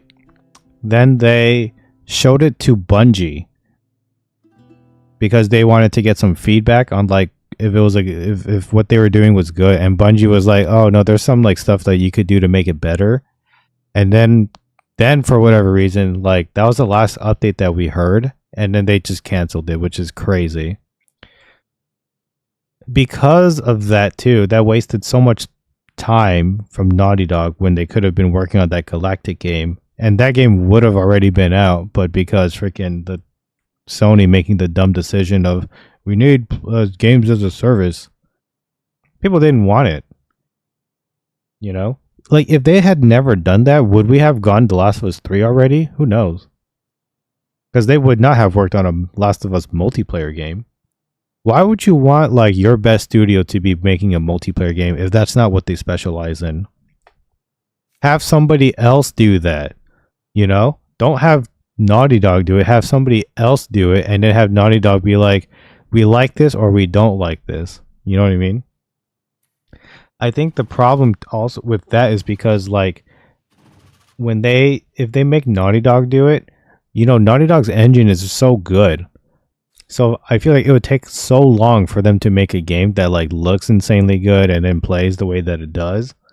If they just had somebody else, like I don't know, just some other studio, like Blue Point. I mean, like with the whole, if you guys remember the whole story of Blue Point actually wanting to do a Bloodborne remake, and then From Software was like, "No, we don't want you to do that." That's crazy to me.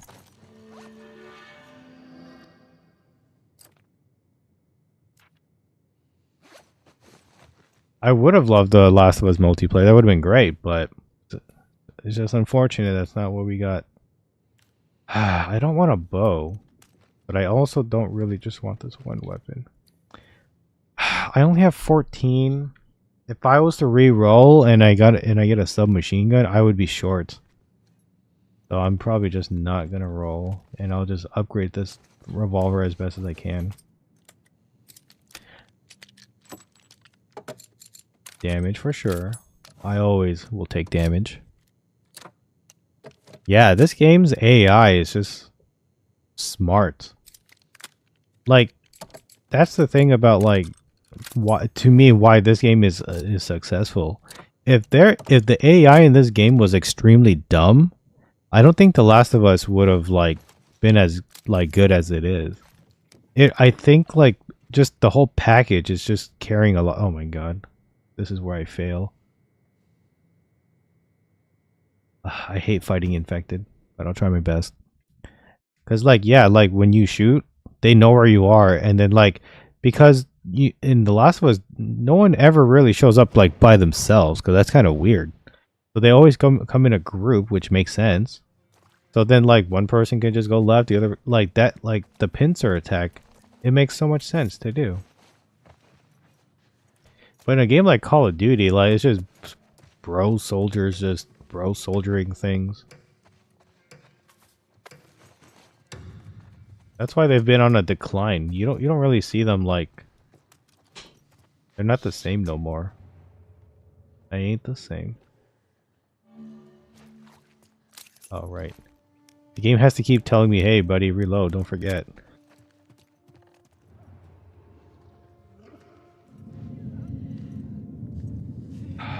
This might be a bad idea.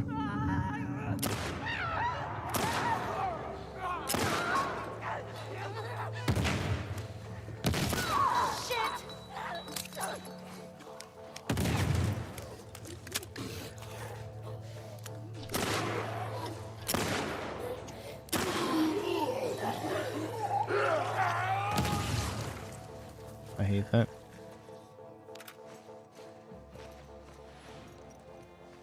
Shoot, where was my thing?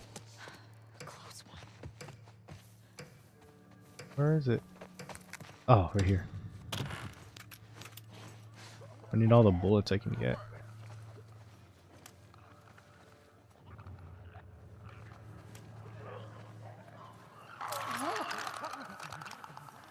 I hate it. I hate it.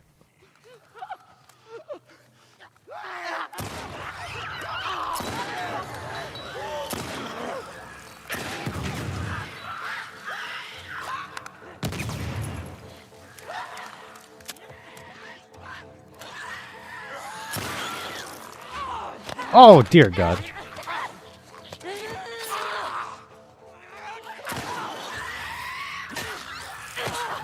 No!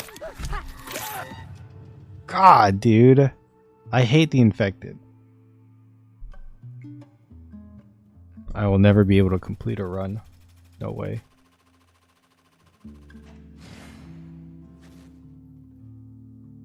Yeah, close. I'm just really bad with the pistol. Pistol a little weak to me. But, you know. Humana, humana.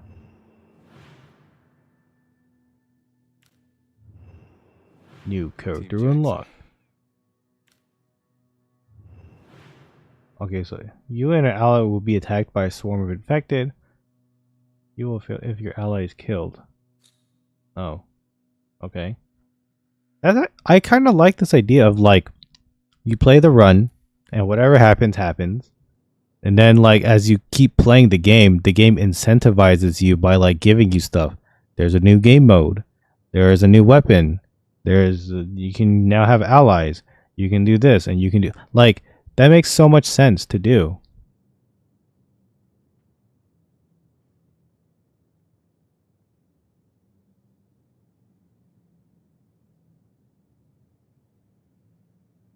But I'm going to uninstall now, because that's the end of the stream. I can't believe it's already 1 a.m. I'm going to try to see if put this to sleep mode and download Destiny, because Destiny is crossplay, right? But we're not going to be playing Destiny anytime soon. But I just want to have it because it's such a big download, and it's just.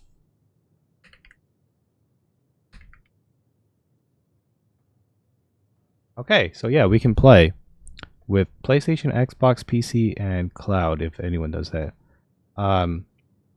Let's take a look. Why? Let's uninstall. Shoutouts to The Last of Us 2. What a phenomenal game. It was such a good game. After beating the game now, actually Frey Lynn, I think you're still here, right? Or you were the one that was here with me, we talked about it. After beating the game now, I can definitely see a Last of Us 3. It's got to happen. I think it's got to happen. It's going to be a while because we need them to finish the Galactic Prophet or whatever that game's called. So we need that one to be done. Okay, we have 91 gigs of space. Let's take a look at Destiny. Actually, let's take a look. Test drive. Grounded. Oh, grounded. I will add that later because I don't want to do that now. It's going to take up space. In library. Okay. Oh, okay. So for people who have PlayStation Plus, Final Fantasy 16 is a phenomenal game. It is a awesome game. People definitely need to go play it. Okay, so we have Destiny 2 here, Legacy Collection. I believe this is... You get all of these things, so I'm gonna have to probably play on PlayStation. That's just how it's gonna have to be. This game is 200 gigabytes?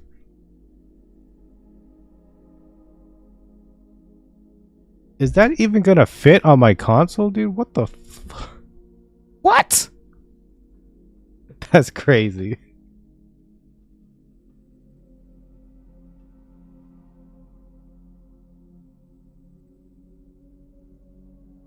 Okay, yeah, Trevor, I don't know. I know I said like maybe we should do like a community Destiny thing. That's crazy. It's 200 gigabytes.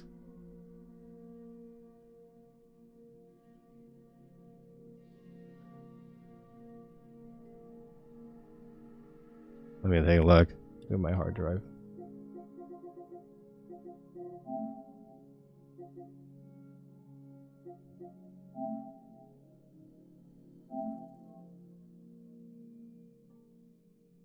I need to buy a freaking SSD, dude. She can't be.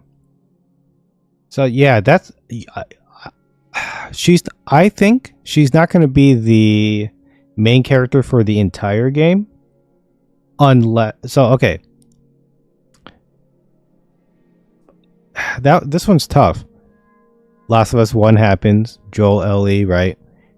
Last of Us 2 is about the revenge story. of Abby revenge on Joel, and then Ellie to Abby. Except, so we just finished the game, so I will spoil a little bit. So,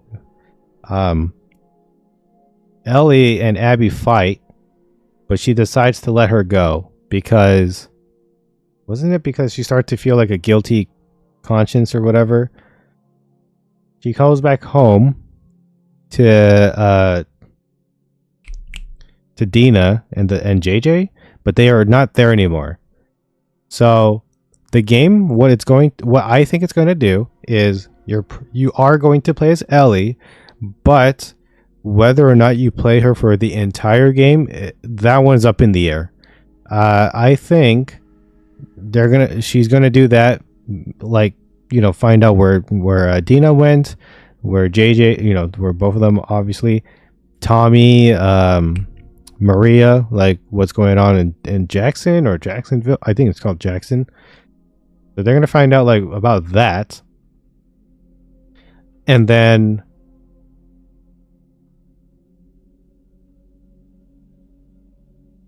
yeah, okay. If The Last of Us 3, in a hypothetical, of course, if that's like the end like of their trilogy, then maybe they can do like a part where like they finally operate on Ellie, and then they get the antidote.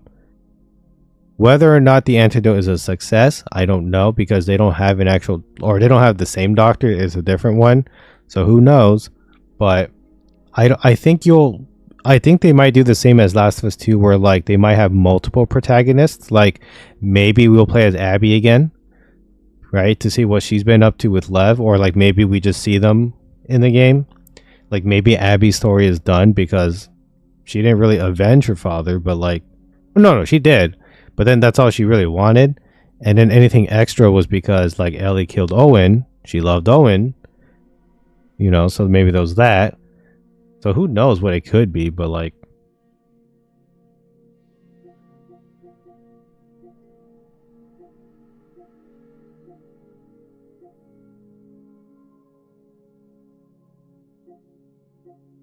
dude, okay. Look at all these other games that I... Oh, okay, maybe this one's also a big one. Oh my god, WWE 2K. I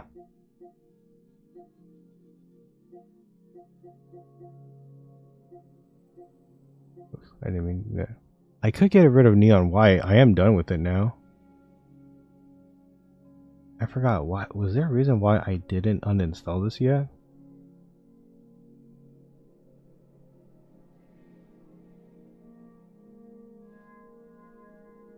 Okay.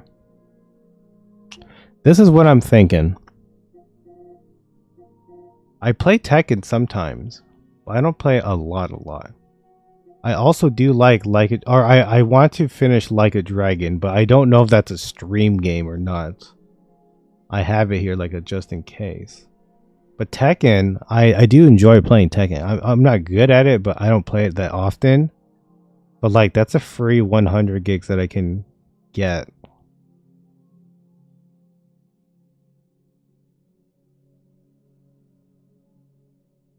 But sometimes I'm just in a mood to play Tekken, and then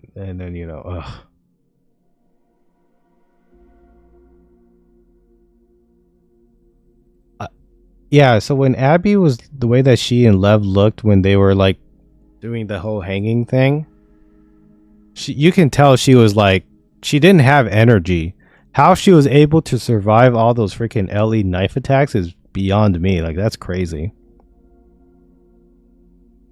But I don't think Ellie let her go because she wanted to kill her again. I think there was something that when Abby saved Lev, because Abby's like changed, right? Because she no longer represents the wolf. She's kind of just her own. She's basically a lone wolf now, but with Lev because they helped her through like this section of the game, which to me is weird because Joel did the same thing, but because she heard his name as Joel, then she got like all, not PTSD, but like it triggered something in her to have to go kill him. And then she because Lev and Yara like helped her out and all that, she's like, I'm like you guys are like my group now because she already lost Manny, who was friends with her at the wolf thing. Owen, who was at the court, who was also like not part of the group anymore. You know what though? I just thought about this. Isaac is still alive. He didn't die, did he? So like maybe he'll be part of like the third game. I think he was shot though, but I don't think he died because Yara like got the gun and she did that one last shot. But I don't know if like, but like I don't know if that like actually got him.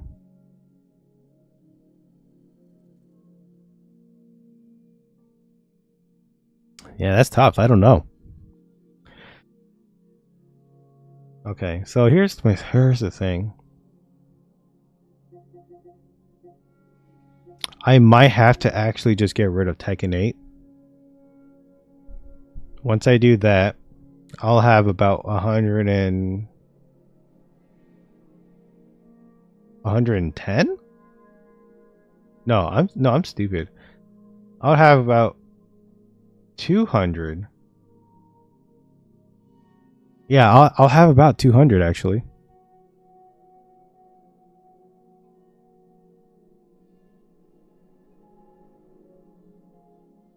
Oh, yeah, you're right, huh? Because if well, no, didn't Tommy encourage her to go do it?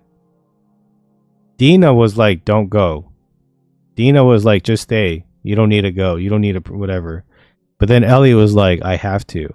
Because if I remember correctly, because Maria didn't want her to go, but Tommy was like, "Remember what you said," and like get her at all or whatever. And then she was like, "No, I don't want to." And then Tommy got angry. He left. Remember?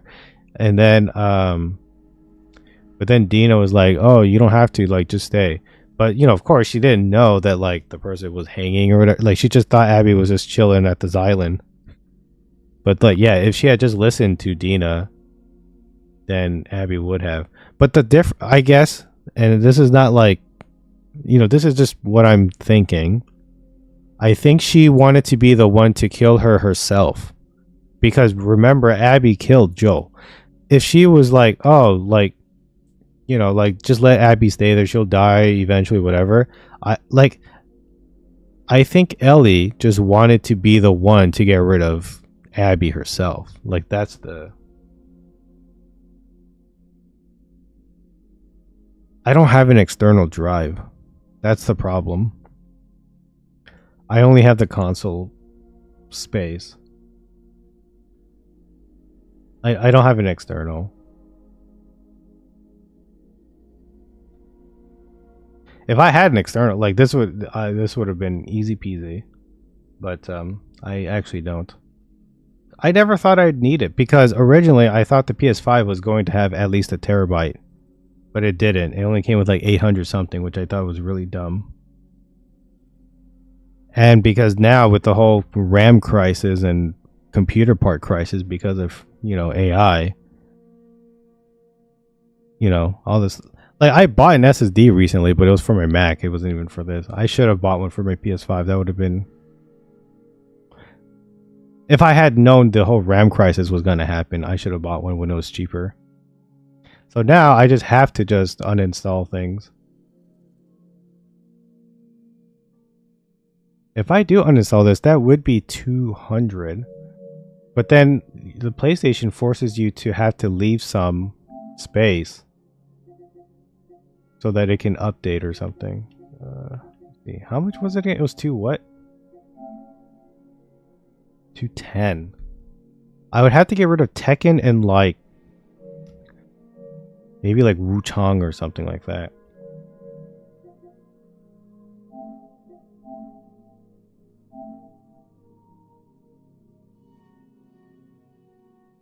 And this one. So that I'll at least have some space. I can leave like a dragon. Because all I have is just like these small games that are less than 10 gigabytes. And then I have like 3 big ones. Tekken, WWE, and Elden Ring. Like, I could get rid of Elden Ring since I don't play it no more. but it's only 80 something, and I would have to get rid of like more games if I did that. And I've been playing, secret. Here's a secret thing. I've been playing this offline, Lego Horizon, and the game's okay. I really want an ROG out, but that's $1,000. You think it's wiser to spend a bit more for a PC to complement a PS5? I will give you, not advice, but I'll tell you what I did. I did not buy an ROG Ally X. I do want one, but then when I saw the price tag, I said I don't want one no more. I do, however, have an older ROG Ally, the Z1, the low end one, right? Not even the Z1 Extreme, but like the very first one that came out. I have that one, but like the lower end. And I use that to play indie games because no way on God's green earth am I going to play Cyberpunk on that thing. And if I was, it's going to be like 30 frames or something. Forget it. I'll just use it to play indie games. Now, in hindsight, the white one? Yes, the white one. In hindsight, I don't want to say that I regret it, because I don't really regret buying it, because I bought it for cheap. I got it for like $300 brand new. But I definitely bought this, and like I don't really use it, if I'm being completely honest.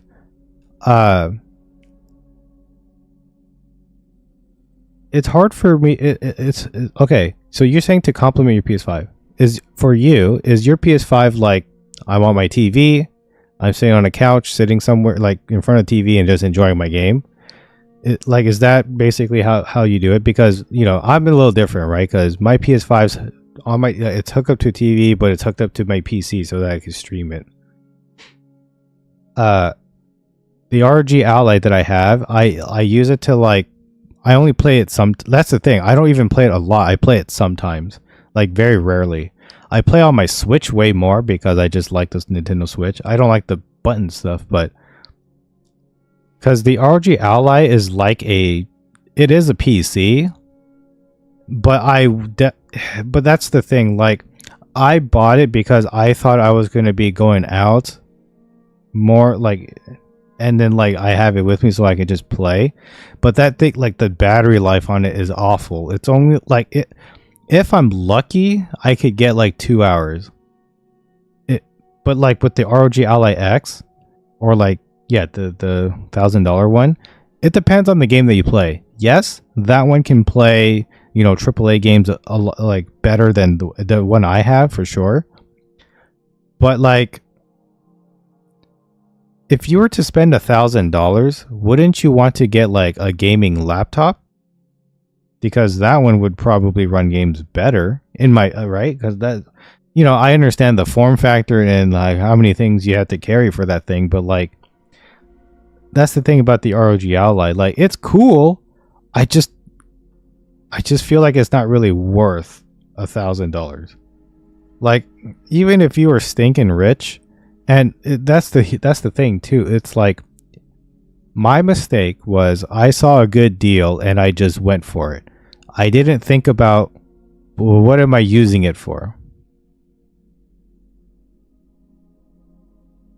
I use it on TV, but if I had a setup, I would have on the setup because I want to stream, do game stuff. Okay. So that's the thing, right? Because computer parts are extremely expensive because of the whole AI debacle thing.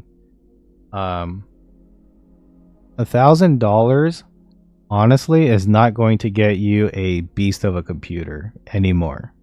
It used to, but like, it depends. Like, if you buy a pre-built, you might have a better chance than building it with pieces yourself. Because like, for example, if you want the latest and greatest NVIDIA graphics card, that's already like $2,000, and that's just the graphics card.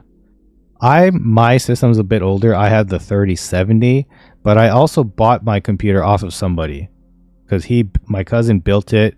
He was moving to like another state, and he didn't want his computer to just sit there, so he just sold it to me. So I was like, oh sure, I'll buy it off you. Why not? And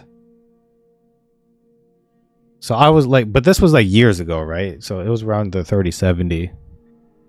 But yeah, it just depends on what like graphics card and even the CPU that you get. Like computer parts, when they add up, is very pricey. I also have a Switch too, so I think it would be overlap, and I don't even go out. Okay, yeah, so that's the thing, right? That was my mistake.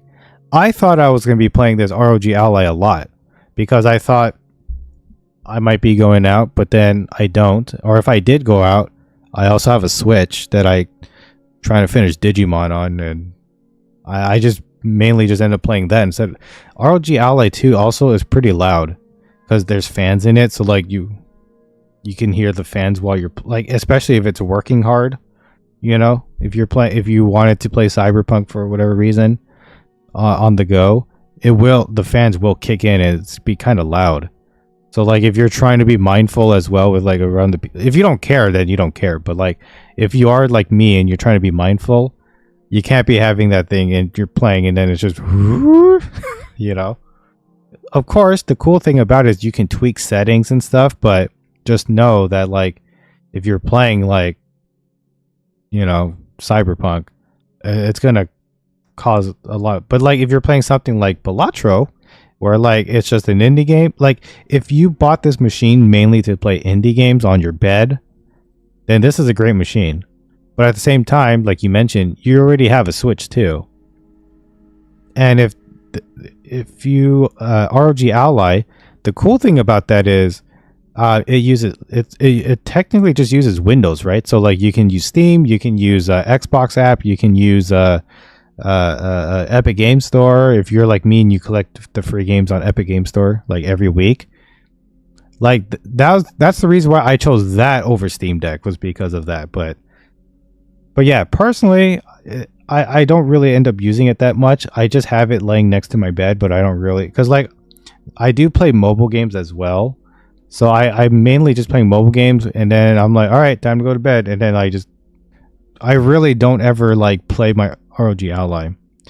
However, in ROG Ally, you can use it like a laptop. Like it is PC. So if you want to Bluetooth, keyboard, mouse, you can do that. You know what I'm saying? So like it's like a mini PC that you can just bring with you. If you buy an adapter, you can also plug it to a TV. It's like a console.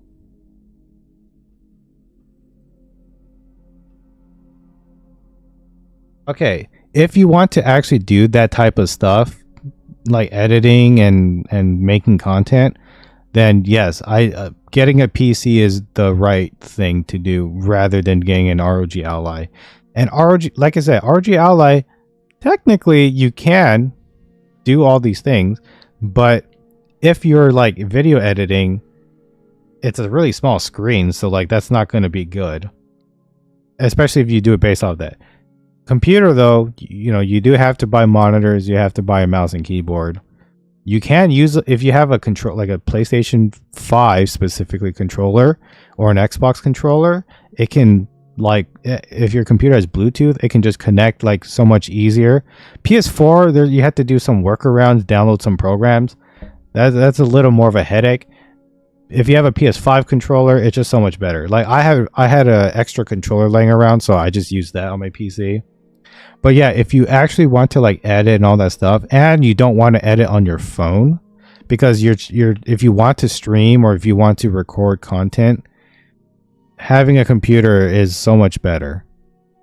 You know, especially because then your computer can also play the PC games at a better, higher setting. It's just overall, it's just better ROG Ally. In my opinion, the people who would have an ROG Ally is somebody who travels a lot and wants the game on the go. That's who I think it's for. I don't recommend it for people who are like me, who are just homebodies and you just stay at home, because if you already just have a PC or you already have a console. Like why would you want to, like, unless you just want to play in your bed? But $1,000 for it, like, that's too wacky. I wouldn't suggest it. But for what you're saying, I would definitely go for PC. Problem is, like I said, PC parts are expensive separately. nowadays, because back like a couple years ago, like it was better to build your own PC because then you can like you can still try to scavenge for parts and like not scav but like you can still try to deal hunt and like look for parts and stuff. Or another suggestion, if you're open to used products, then Facebook Marketplace, people might be selling computer parts, then maybe you can get all that stuff together, put them together and make it. If you do want to make a computer though, there is a website called PC Part Picker. I believe that's what it's called. Let me like look that up. Yeah, PC Part Picker. It will like it has a guideline, and then you can like just use it to like how you want to build. But like here, let me show you guys. Are you watching on the horizontal or vertical? Oh, okay, here we go. Okay, so this is the website. Oh shoot. Sorry, let me resize this thing. But yeah, see like what I'm doing right now, OBS, that you do this on a computer. Doing it on a ROG Ally is going to be a nightmare because it's so the screen is so small. Unless you have a monitor that you can connect it to, then like that's cool. But okay, so this is the website PC Part Picker. They already have, look at this, some guides of what you can do to build. Like this one's under 1,000. Because for streaming PC, like if you're just using your PC to stream, not a PC, like there's so much. If you're like me and you stream your PS5, right? You have to buy a capture card for that. But if you want to stream your PS5, you don't need like the world's strongest computer, right? Of course, the stronger the better, the more like less frame drops and all that stuff, then that's great. But like this one, entry level, they've like pretty much picked the parts for you. See, but here's the thing, I'm looking at it and it's kind of old. DDR4 is considered old now. DDR5 is like the new stuff, but it's more expensive. If you yeah, so PC Part Pickers is a website that you go to if you want to build a PC. You look at the prices for these things. This is how much people spent, by the way. Crazy. But yeah, this is a recommended one, 780. So for example, you go here, the website will help you choose, or maybe this is somebody's, I don't know, but like they kind of choose parts for you. So like you go builder, so this is like your list, your outline. You choose the CPU that you want, you choose the cooler that goes with it, then the motherboard to put it on. RAM sticks, like, you know, they cost an insane amount. Look at that, 400. That's wild. Back then, like a couple years ago, you could buy like I know this is like 32 gigs, but you could buy 16 gigs for like $100. This is $400. That's insane. So that's the thing is, like, if you want a good computer that doesn't break your bank, you have to go for a slightly older one. So something that uses DDR4 memory instead of DDR5. DDR5 is the new, like the standard stuff, but it's extremely expensive. The best CPU is AMD, the best card is NVIDIA.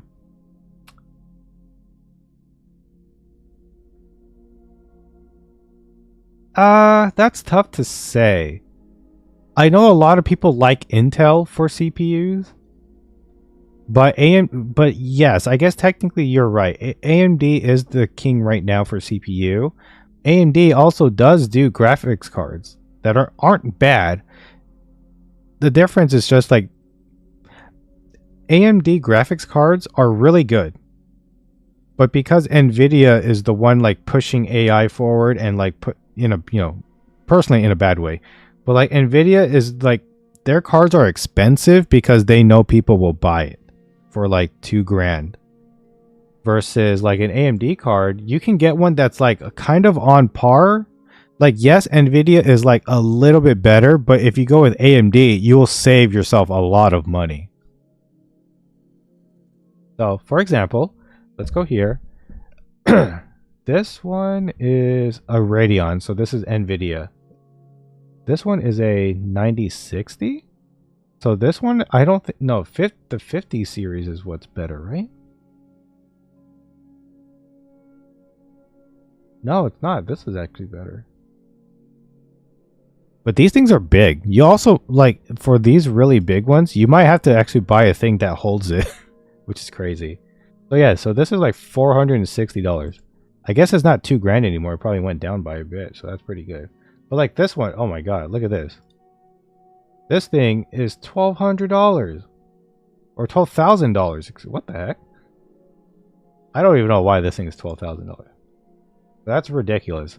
Obviously, you wouldn't want to buy something like that. But like the 50 series, I know is new, right? 5090 right here. This one, yeah, the 5090. If you want top end, $4,000. They even tell you like the websites, and then like, you know, if you in stock, because people were buying them out like crazy. Comparable?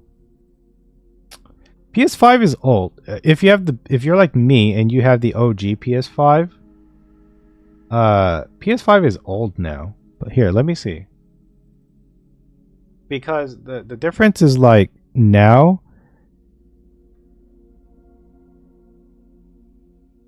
because like computer parts come out all the time, they do get better. And like, for example, like if I was to play Last of Us, right? I was able to play on 60 frames, 1080p or whatever it was, 4K 60, right? On a computer, you can probably do like 4K 120 with like all the new parts. Obviously, that's not what you're trying to do, but like, and yeah, PS5 technically is like considered like not outdated, but it is like a behind.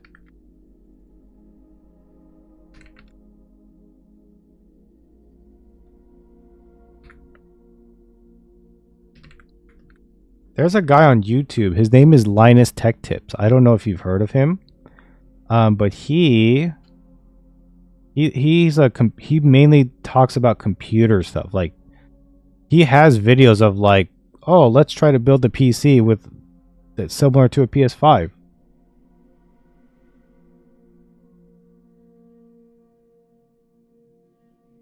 Okay, so like upscale.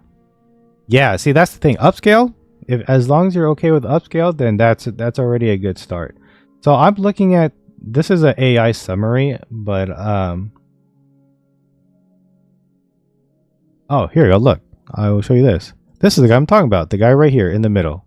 Linus, the PS5's price went up, so I built a PC that beats it, and he made this in April, which is pretty relevant, right? But I'm going just according to AI. Their GPU is a 3060. You know him? Oh yeah, that guy. He makes videos like that. He's much way better like computer stuff than me. I'm very interested in computer stuff. I'll talk computer stuff with people. It's just like he's way smarter. Like I'm just like some dude. I'm just some average guy. But like if anyone has like questions, of course I'm always happy to help and do my best to help. But okay, anywho, 16 gigs. Okay, DDR4, which I mentioned is a bit older, which is what I'm using. A 3060 Ti. I don't know how it compares to what I have. I just have a 3070. If I remember correctly, I think this is a little bit better than that. But 3060 Ti came out in about 2020, 2021. So it's a bit old. So if you can get an or AMD 6070 or 6700, I believe you can probably. This is the graphics card. Let's look at AMD. Or no, we can look at any. Let's see if I can find 30 somethings. I don't know if they're on sale anymore. 3060 Ti. I don't know what LHR is. Let's say 3060 Ti. Let's see if they got any. Look at that. There's a bunch. There's a Founders Edition. Oh, see, 8 gigs. Oh no, I guess that's it. So 8 gigs. You can get this. Oh my god, $400. That's not worth it. If this is $400, you might as well just get a more modern one.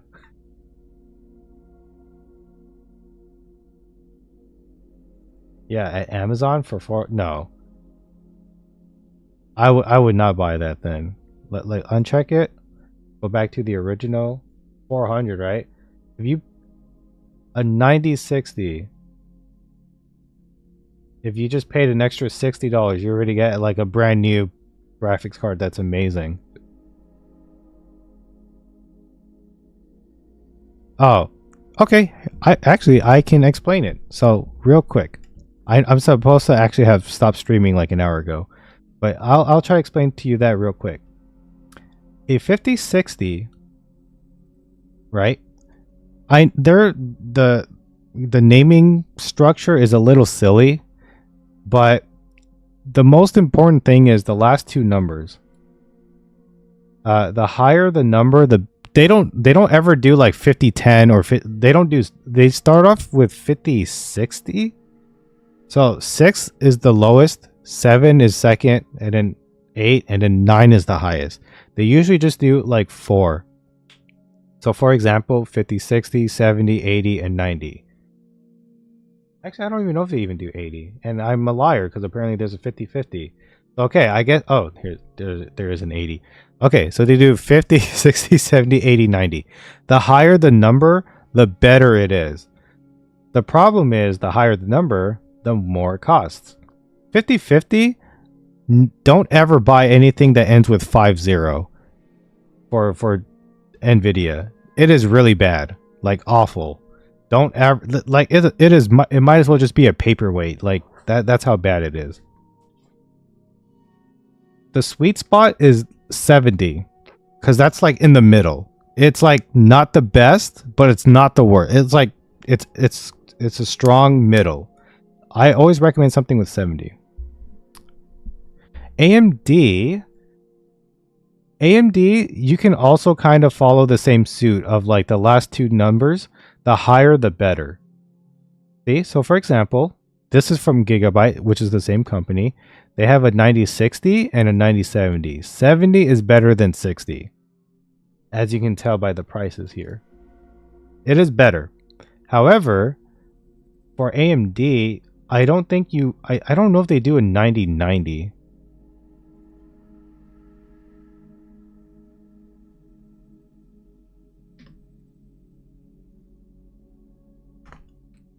Let's go graphics cards. I don't know what these websites are. Here, let's go AMD's website. Let's see what they got. The cookies. Who doesn't like free cookies? Let's see if I can go products. Graphics. Workstation desktop. Okay, so Radeon RX is like their brand name. Oh, I guess I'm already here. Okay, so let's look at... So it seems like 9070 is their highest end. Is cool. There's a bunch of websites that will like help as well. Okay, so here's the lineup. Perfect. 97. So they have 1, 2, 3, 4, 5, 6, 7. They have 7 SKUs. Why do they have 9070 GRE? I have no idea. But you kind of just like look at the numbers here. So like for example, the 9060 XT, it's better than the GRE and the regular, but oh, actually no, it's higher than that one too. Okay, well that's weird. I don't understand that. But like there's the 7900 and the 6000. I believe the 6000, the newer, I think the higher the number the better, right? So 6000 is the older one. I don't know why they skipped 8. Unless they're the type of company like, because I know there's some Chinese companies don't like to use the number 8 because it sounds like the word die, and that's just bad luck. So that could be a thing. Performance visuals. If you do plan to stream, I would suggest a NVIDIA card. If you plan to stream, if you just want to record videos, then you're good with both. But specifically, the reason I say that is because NVIDIA has something in it that like works really well with streaming. It has something like AVI or like a NVENC or something. Like it just works, but like AMD works as well, but Nvidia for whatever reason just like when it comes to streaming, they just work better together. Um, yeah, this website is so weird.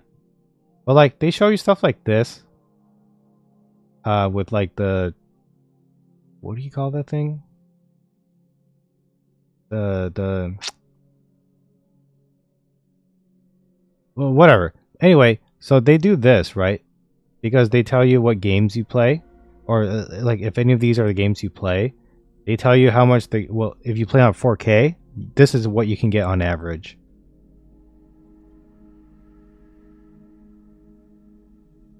Yeah, it's a lot, but if anything, I recommend watching the guy's video, Linus. He will hopefully be able to guide you a lot better than me because I'm the type of person where like I know of these things, but I'm really bad at explaining why it's good. I watch his videos, but like he kind of talks fast and like if I really wanted to learn everything he says, I would have to like pause, look it up, continue, pause, look it up. Like I just for me, it's just like I understand some of these things, like why this and that, but I couldn't I couldn't like explain to you like why it's good. I somewhat understand why it's good. I just can't explain it. That's my downside. Because like they make such weird naming skews. It's so confusing.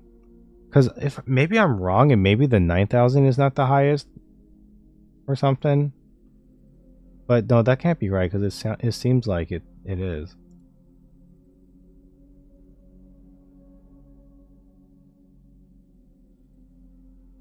Not Canada.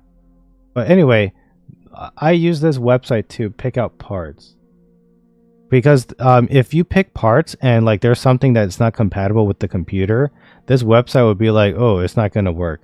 Like for example, this graphics card, I like it can be really big.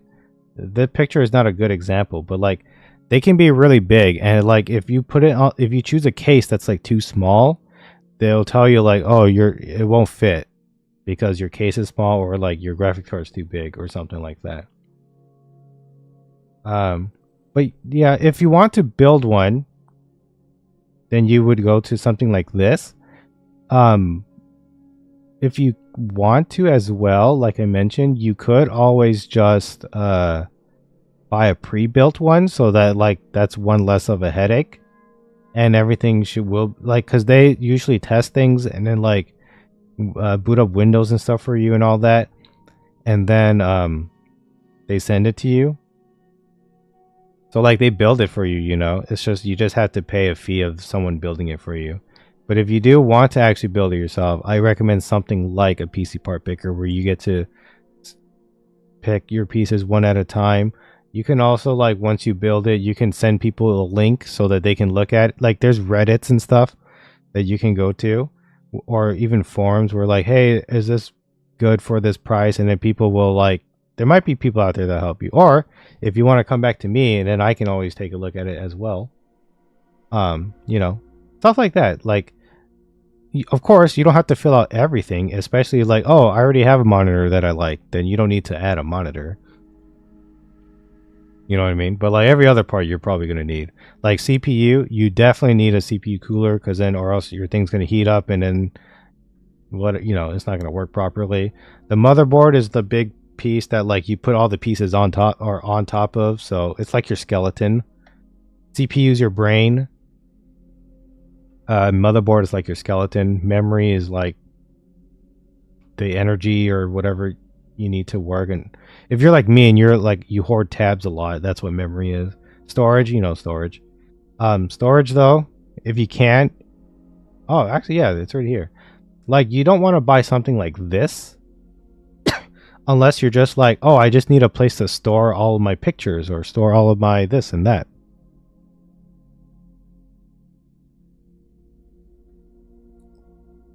Oh, of course, yeah, no problem. You know, of course, I will, whenever I'm available, like on stream, you can always come and ask me questions. if there's like something you would like to learn or know about. When I was like you, when I was new to the whole computer thing, I I was very lucky to have someone in my life that like knew about computer parts or stuff like that. So I was able to ask him a bunch of questions before I did it myself because I was very much into buying pre-builds because like it was less of a headache, of course. But the problem is when it broke, I didn't know how to fix it, right? So once I learned, and of course over time I learned about building PCs and stuff like that. Like I can build a PC. I think it's been a while, but I'm pretty sure if I had to, I could. Um, it's you know it's cool that like you get to kind of just like change specific parts now. Like now that I know how to do it, like it's pretty nice. It's just of course, even nowadays, like before I buy anything, I always do research. Yeah. Um, but you also have to consider budgets and stuff like that too. And you try to think of what you really want to use your computer for. That's another important thing. It's like if I want it to be a gaming PC, then you know that graphics card is important. Then you wouldn't need like the world's best CPU, but you just need one that's good enough to work with your graphics card. You will need an SSD storage, like a M.2 is they're just nice. They're clean. They take up less space, but they can cost a pretty penny. Like 1 terabyte is 160, 2 terabytes 370, which is kind of ridiculous. But you also have to check like the sizes of of this so that you know if you got the right part to put in the motherboard. You do there's a lot of steps, but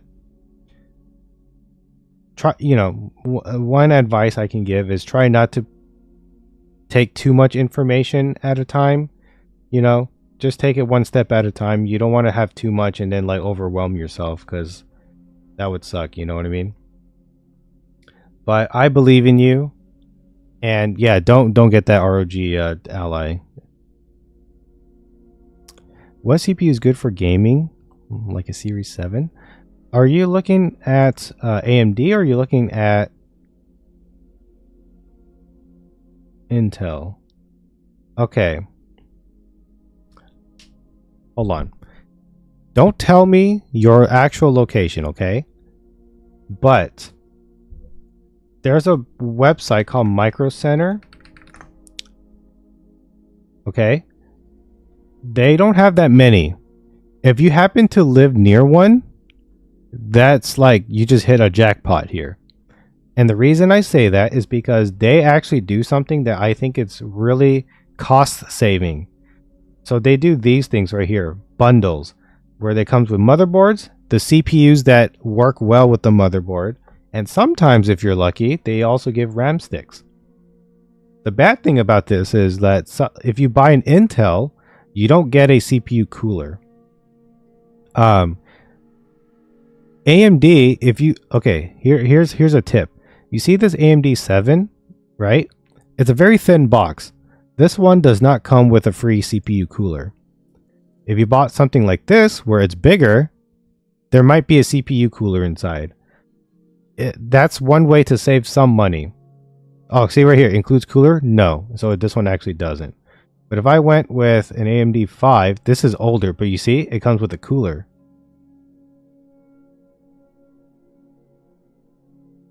It's a bit older though, but that's the but like it should be fun. No, because then you do want like a slightly better CPU. But anyway, Micro Center. If you can go in person, that's always better. You can buy online, but I don't know if you can find these deals online. Maybe you can. And look at this. You can also shop by specifically AMD or Intel. So if you go AMD, boom, look at that. They have bundles. If you were to do like they even like for example, this one was AMD 7. There's AMD 7. Okay, here's the confusing part, right? AMD Ryzen 7 7800 Sounds whatever, right? But there's an AMD 7 98 something. The 9 is better than 7, but if you have an AMD Ryzen 5, that means it's a little bit worse than the 7. But they also have an AMD Ryzen. Let me see if I can find one.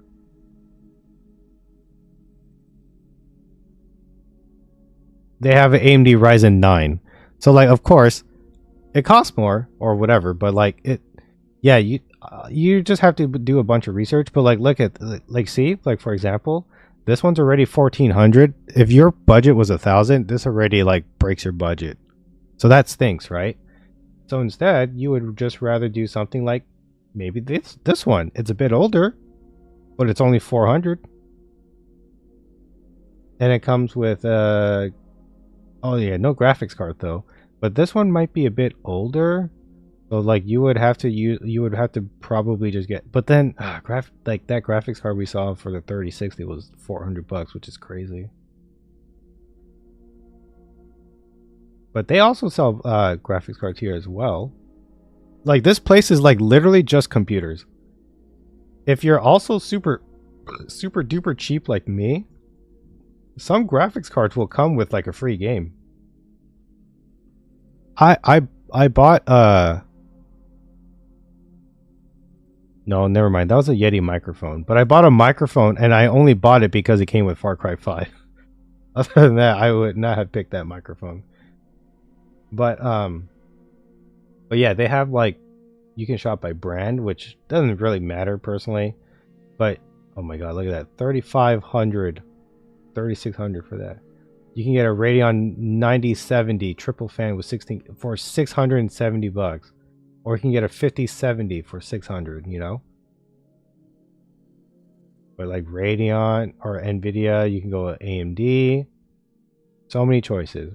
But yeah, if you can ever go in person, all those people know computer parts, so they'll be able to help you. But yeah, it's very limited to where it is, to their location.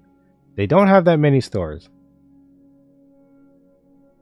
So, you know. But anyway, it is very late. I do have to go. But yeah, if you ever have questions, you know, of course, feel free to come ask me, and I will take a look. I'll always, you know, I'm always open to talking tech with people. 2500 PC would work fine. Not only would it work fine, that's really good. They have in my location. Oh, well, there you go. Oh, wow, that's perfect. Yeah, you should definitely go in person. Ask all the questions that you can, and like usually, yeah, just tell me, hey, I want to build like a gaming PC that can stream or that can record video. Those people will help you. I'm not endorsing them, by the way. Like, I'm not sponsored by them or anything like that. But you should check it out. Because my brother and sister, they bought parts from here before, and it's like their bundles is like a big save. You know what I mean? Big money save. So I'm always happy to help people save money, man. Especially in this economy, dude. Ugh, you know, roll my eyes. But yeah.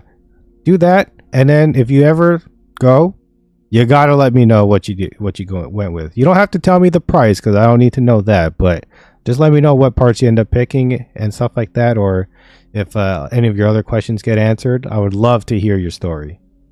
But yeah, it is pretty late, so I do have to go.